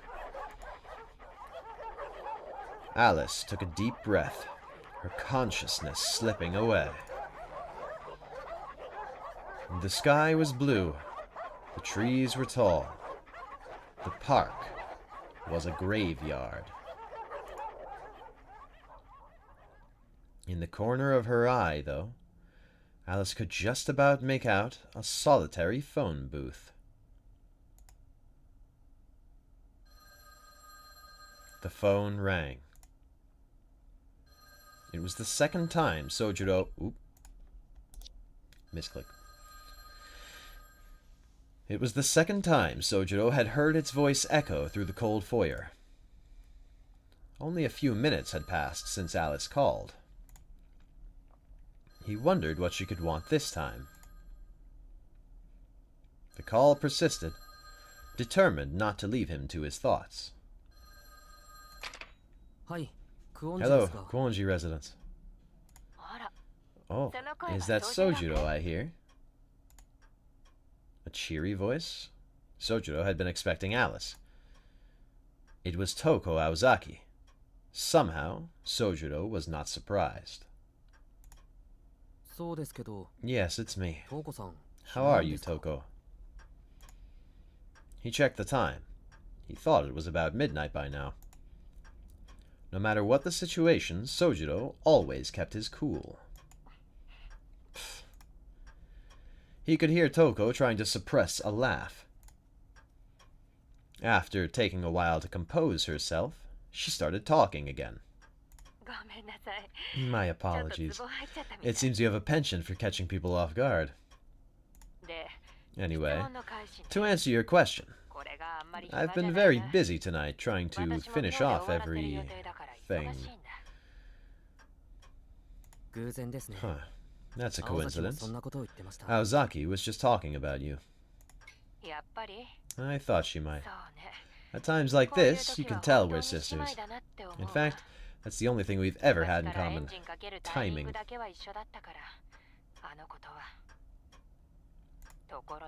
Oh, I bet you tried to get her to stop as well. As an Aozaki, I know she didn't take that too kindly. I wouldn't. Sojiro realized she was probably right. Aozaki's words made more sense now. Cutting to the chase, I don't have time to gossip. Is Aoko there? It almost sounded like she was worried about her sister's whereabouts. But the cool-headed Sojiro had not forgotten Toko was their enemy. Keeping Aoko and Alice in mind, he decided to be evasive. Who can say? I'm not sure what answer you expect, Miss Toko.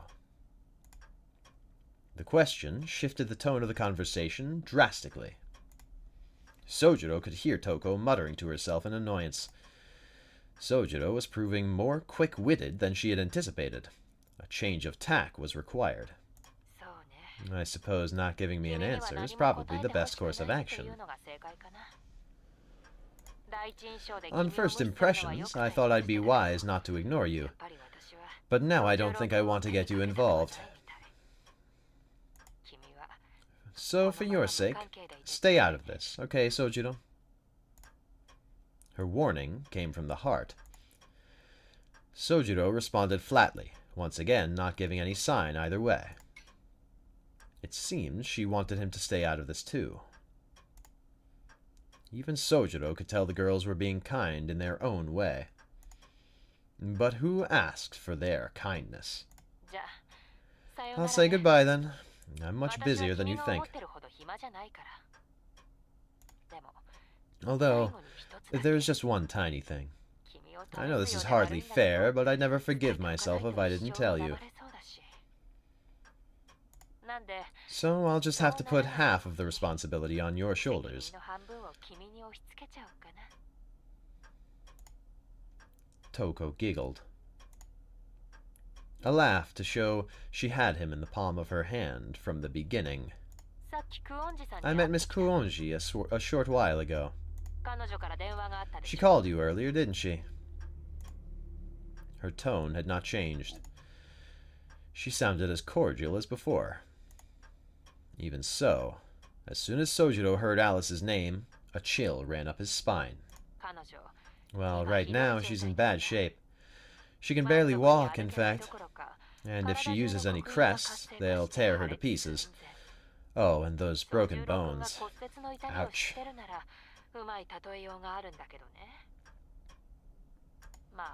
At any rate, she could lose consciousness at any time. Not great news with all those scary stray dogs around her.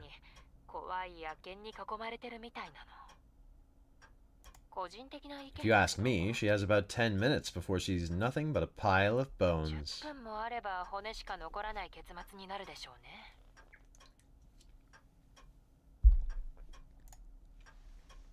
She spoke as if she was telling a joke. If it was a joke, it was in bad taste. However, Sojiro knew this was anything but. She was telling the truth.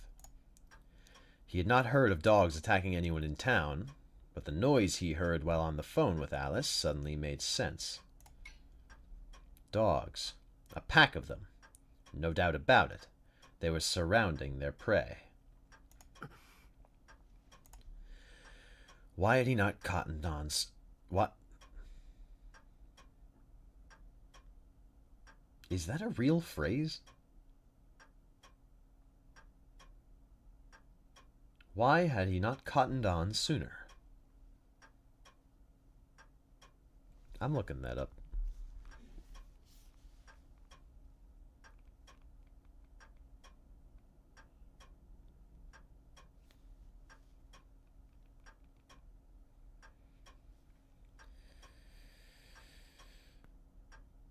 Yeah, no, that's real. To cotton on means basically to catch on. To begin to understand or realize something without being told. To cotton on. Past tense would be cottoned on. You learn something new here every day, folks. Thank you for joining me. Why had he not cottoned on sooner? Squeezing the receiver in his hand, Sojiro cursed himself. Alice had been calling for help. Even when backed into a corner, she had not wanted to involve Sojiro. Still, she needed help. The way she said his name so lightly. Where is she? He spoke abruptly. Even though he knew Toko was the enemy, he was confident she would answer him. That was the reason she called. I can tell you, but just know that the moment I do, you become my enemy. Do we have a deal? Sojiro realized what was happening. He was being tested. By ignoring Alice, he would be confirming that he did not want to get involved. But if he decided to save her... Tell me, where is she? Sojiro ignored Toko's question. Of course, he was not prepared to become her enemy, but he was even less prepared to let Alice die. He had lost his ability to think sensibly. Not that he was particularly good about that to begin with. Still, he would not waste any time in deliberation. He would simply go with his instincts. It was one of the few times he had felt pride since coming down from the mountains. Okay, I'm a little disappointed. I didn't want to have to kill you. Then again, I thought it might end up this way.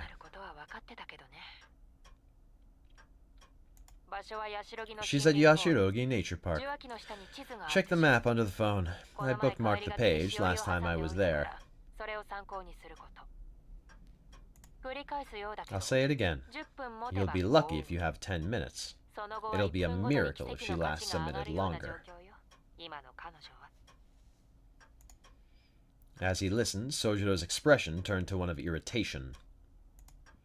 Misaki and Yashirogi were one station apart. How long would it take to get to the station from the mansion? Usually just under 12 minutes. By the time he got off the train at Yashirogi, nearly 30 minutes would have passed. It looks close on the map, but transport links around here are terrible.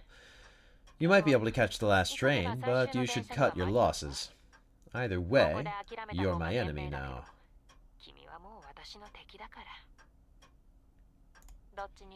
Just don't regret your choice. The line went dead. Sojiro, not Toko, had hung up the phone.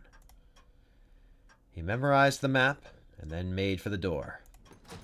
With no time to grab his coat, he ran out into the snowy winter night with the clothes he had on. All that remained in the hall was the discarded map. It showed Mizaki City. It was about 10 miles from the mansion to the nature park. 5 if you went in a straight line, but the streets were not that forgiving. 4 inches on the map, but so much farther in reality. For the first time, Sojiro cursed the town.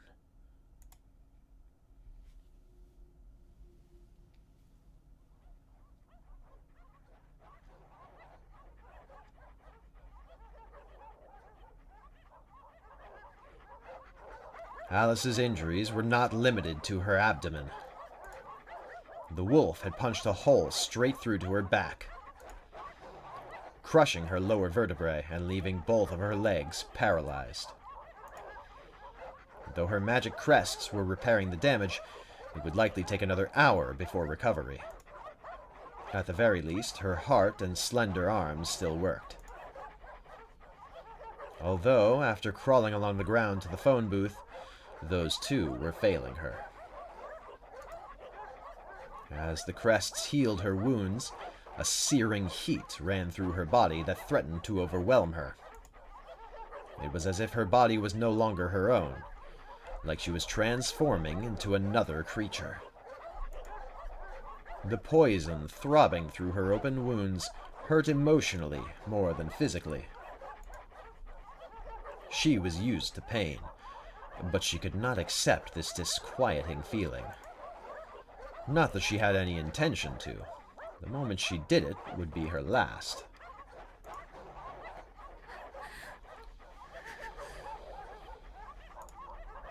Alice wrestled with the discomfort from her abdomen and her magic crests. And with her consciousness holding on by a thread, she took the phone in her hand. It was unlikely Aoko would be there to pick up. Even so, with the stray dogs gathering around the booth, she had to try. It was Sojiro who picked up. Alice knew she was better off than just hanging up, but his name slipped out of her mouth. After pausing and fighting with herself for some time, an image of the innocent boy came to mind, and she hung up. Her instincts had won out. She could not let him get involved. And not just because he was an innocent bystander. It was more than that. To Alice, Sojiro appeared that day because he was merely in the wrong place at the wrong time.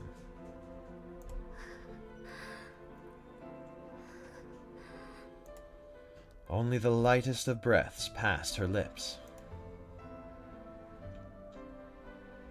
Above her, the moon began to blur. Snow was falling again, so close, yet so far. The dogs began hurling themselves at the phone booth to the chorus of hungry snarls. Thunk, thunk. She took one last deep breath and closed her eyes. Glass. An unusual material for a coffin. But the girl knew in some corner of her mind that she had made the right choice not to ask the boy for help.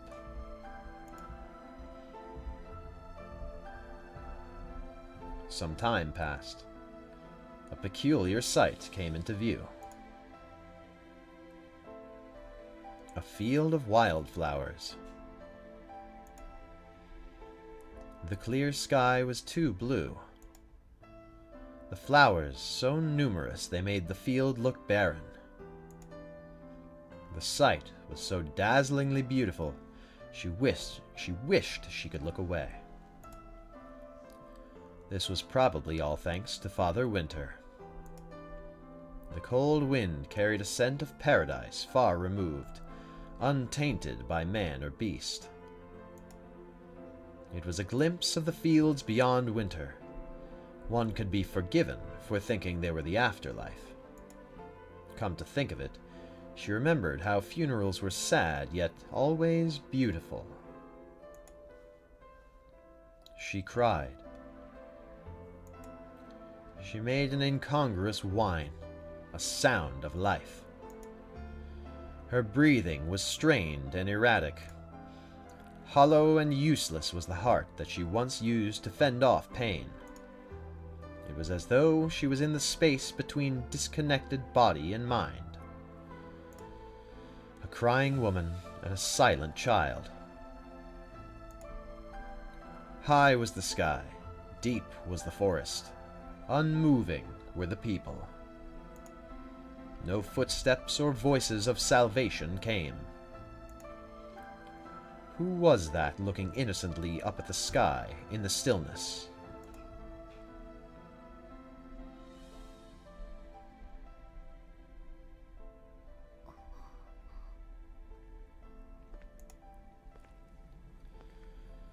When she came to, Alice was going up a familiar hill. The cold night air had all but frozen her hands or feet. As she shook, she shook as you would expect from someone whose abdomen had been torn apart.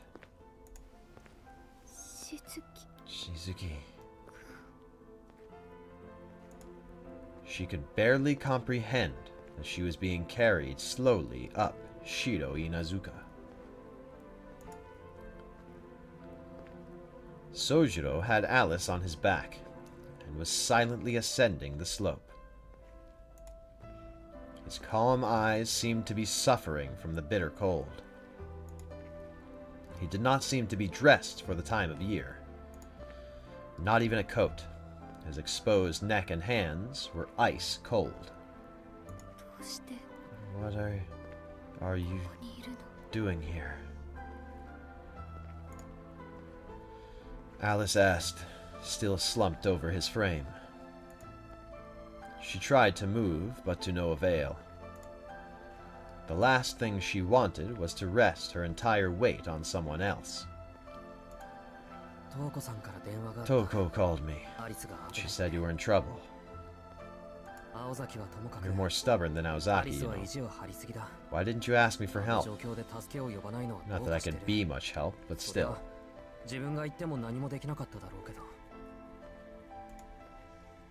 Sojiro spoke with a scolding tone.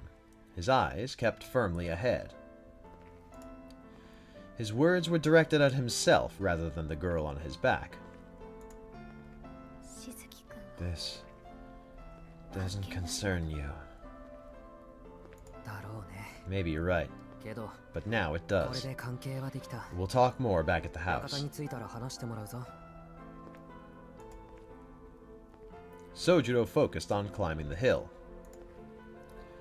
The slope would get steeper from here to the mansion. The thought of Sojiro climbing this steep hill with her on his back surprised Alice. Let me down. I'm fine. Your whole stomach is exposed. My back will keep you warm. Don't worry. You're lighter than firewood, so this is a cinch. I'm only out of breath from rushing to the park.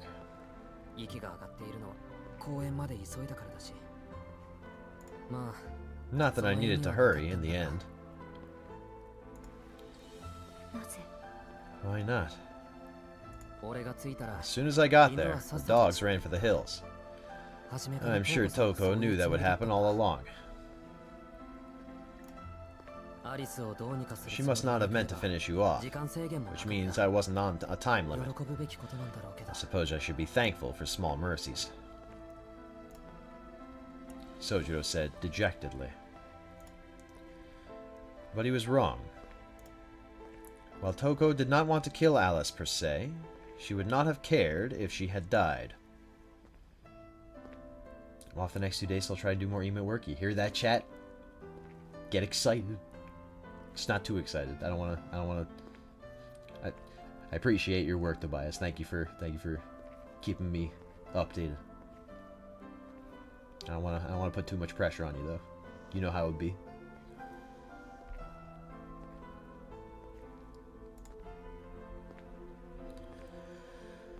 At least, that was the way Alice saw it. She did not know how long it took Sojiro to get to the park, but if he had not come, the phone booth would have collapsed, and she would be dead.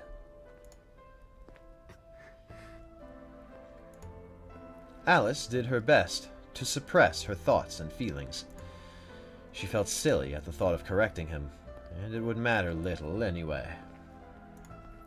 The thought of her trying to thank him was more painful than her open wounds.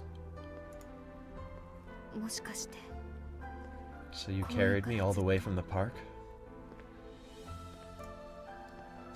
Had to. The train stopped running.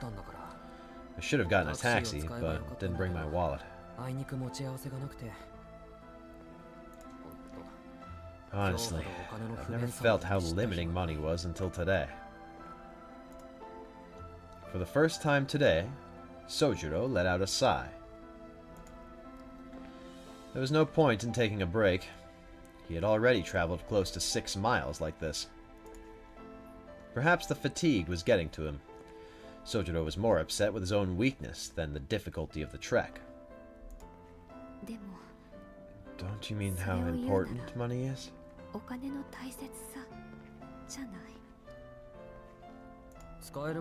I mean is, if there's something you can use only if you have money, isn't that incredibly limiting?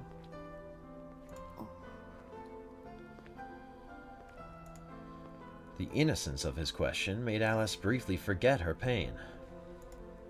She, too, felt distant from the real world. But compared to the boy carrying her, she felt like a regular citizen. That's just like you to say. Alice smiled to herself. As Alice rested her head, something soft touched her cheek. The collar Aoko had given him. Once we get back, you should change and clean up. When you're ready, we can talk in the drawing room. Toko sees me as her enemy now too.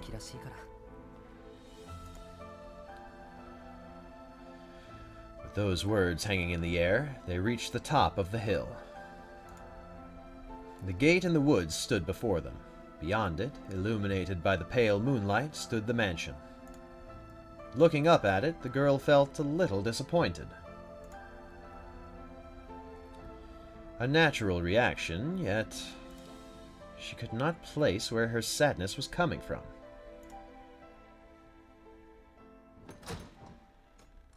Once they entered the mansion, Alice slid off Sojuro's back and walked toward the west wing. The west wing was her domain. However, after only a few steps, she collapsed to the floor. Sojuro rushed over to her, but she raised her hand. Her gesture told him he was not to come closer. He stopped in his tracks, a concerned look on his face. Her pale skin gleamed with sweat. Her expression uncharacteristically strained. I'm fine. I can make it to my room on my own. Stay here.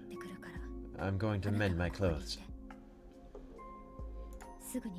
I'll be back shortly, and then... The pained look in Alice's eyes told Sojuro they would talk later. He knew he could not stop her. Sojuro reminded himself that she was the one in pain, not him.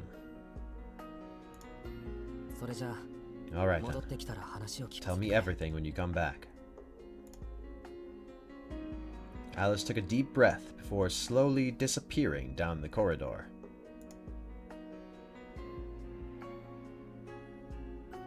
An uneventful 5 minutes passed.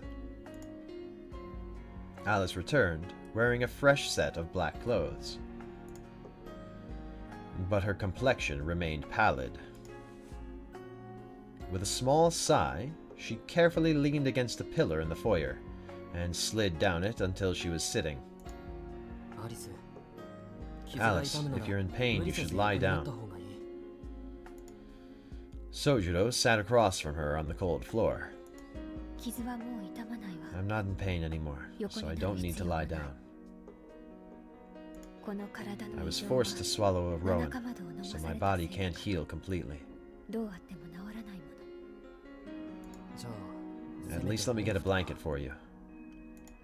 No. If I stay here, the cold won't bother me.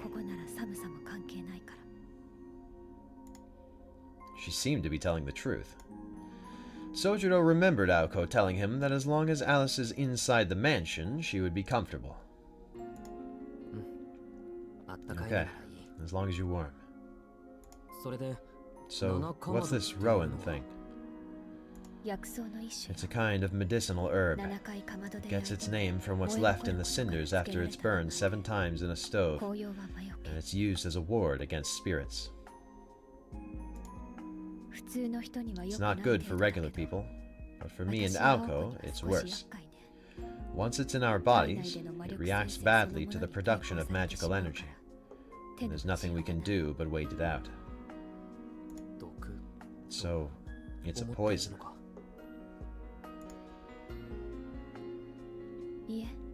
No. Like I said, it was originally used in medicine. I'm using magical energy to heal right now, so I'm having to fight it. But once I'm fully healed, I'll be fine, as long as I don't use magecraft. Basically, I won't be of any use until I fully digest it. Alice paused. She decided not to say how many days that would take. Anyway, it's nothing you need to worry about. I can manage the pain. It's just a result of my circulation. She worked hard to keep her tone calm. Aoko had barely blinked when she was struck in the back, so mages must have an unusually high pain threshold. Sojuro was surprised and bewildered by what she said. If wounds didn't count as long as the pain wasn't too bad, then nothing would hurt except an injury that killed you.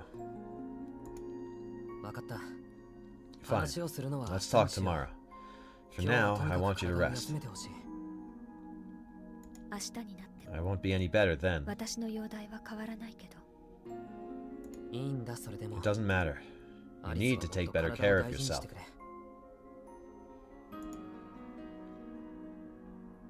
He stood up. I'll take you to your room. Or how about the drawing room? I've never been to the West Wing, so I don't know where your room is. I'm fine here. I need to be here when Aoko comes back.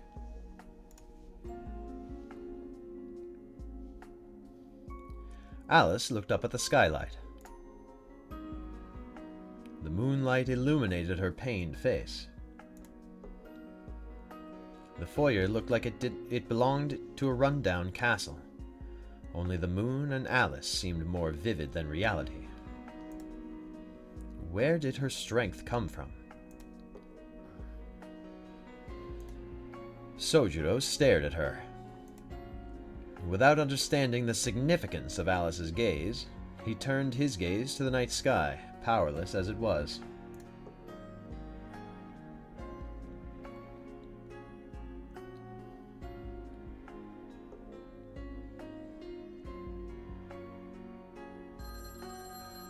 For the third time that night, the silence was broken by the sound of the phone ringing.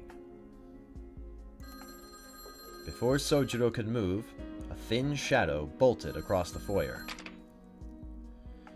By the time he realized it was the weakened Alice, she had already taken the receiver in her hand. Aoko. It was the first time Sojiro had heard Alice sound concerned. Her tone was infinitely graver than when she was enduring her own pain. Alice's question received only a short response from the voice on the other end. It was a voice more frail than Alice's, like a flickering flame about to turn to smoke. Sorry, they got me. The phone was far from Sojiro's ears, but the words he picked up were very unlike her.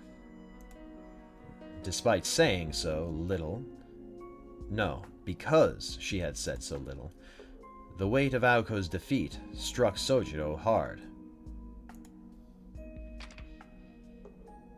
Alice silently set the receiver down. Only moments before, her body had been fighting the pain. Now it felt stronger than ever. It was like a scarecrow transforming into a beautiful stone statue. Seeing this, Sojiro finally understood. Alice's expression when she looked at the moon had come from trying to accept an immutable reality.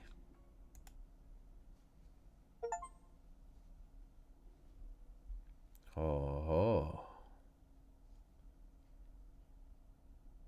The next chapter is titled Witch on the Holy Night, much like the game itself.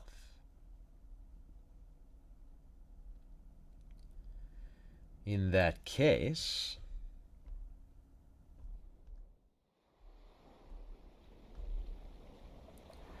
we shall continue next time.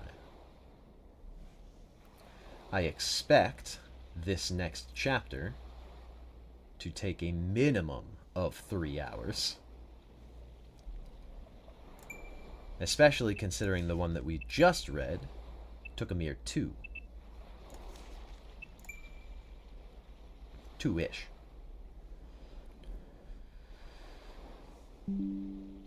I am ever so excited because this feels climactic. I'm almost inclined to keep reading this all week, but we won't. We'll stick to Mythos Mondays. You guys are just gonna have to wait a week, like an anime, like an episode of an anime. That's like airing on TV. Good old-fashioned retro anime. You Zoomers are spoiled by getting whole anime seasons released all at the same time. We had to wait week after week after week for a single episode of Naruto. And it was a filler arc.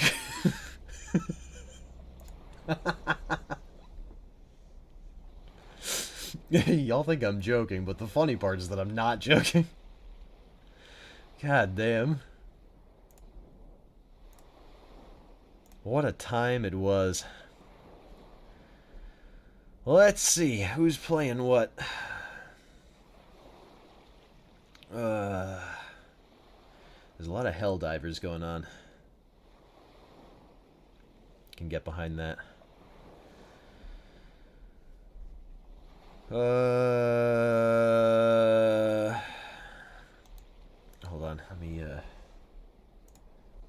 desktop audio real quick.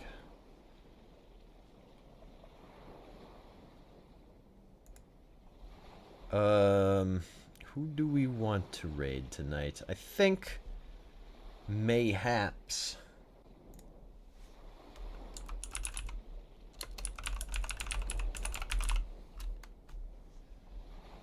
we send you over to a fellow pyro pup.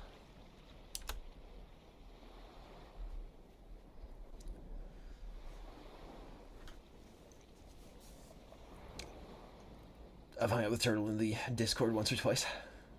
I've been super active there lately. I've been trying to focus on my own thing. I've been trying to do my own thing. But yeah, you guys, Pyro Pups are... Pyro Pups support other Pyro Pups. Go get them. But yeah, Helldivers 2, I'm probably gonna stream some of that this week. Maybe even tomorrow. Because my brother will kind of wanted to play with me tonight.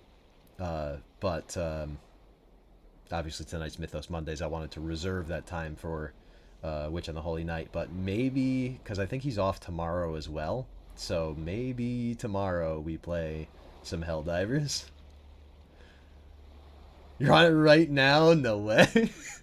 Bro, everybody's playing it and I couldn't be happier. The game's so much fucking fun. Yeah, maybe we'll do that. If not, it's back to some Persona 3 Reload. We're going to crash through Tartarus as much as we can. For democracy. If I didn't have these stubby arms, I'd give you the salute. For democracy. 07 soldiers.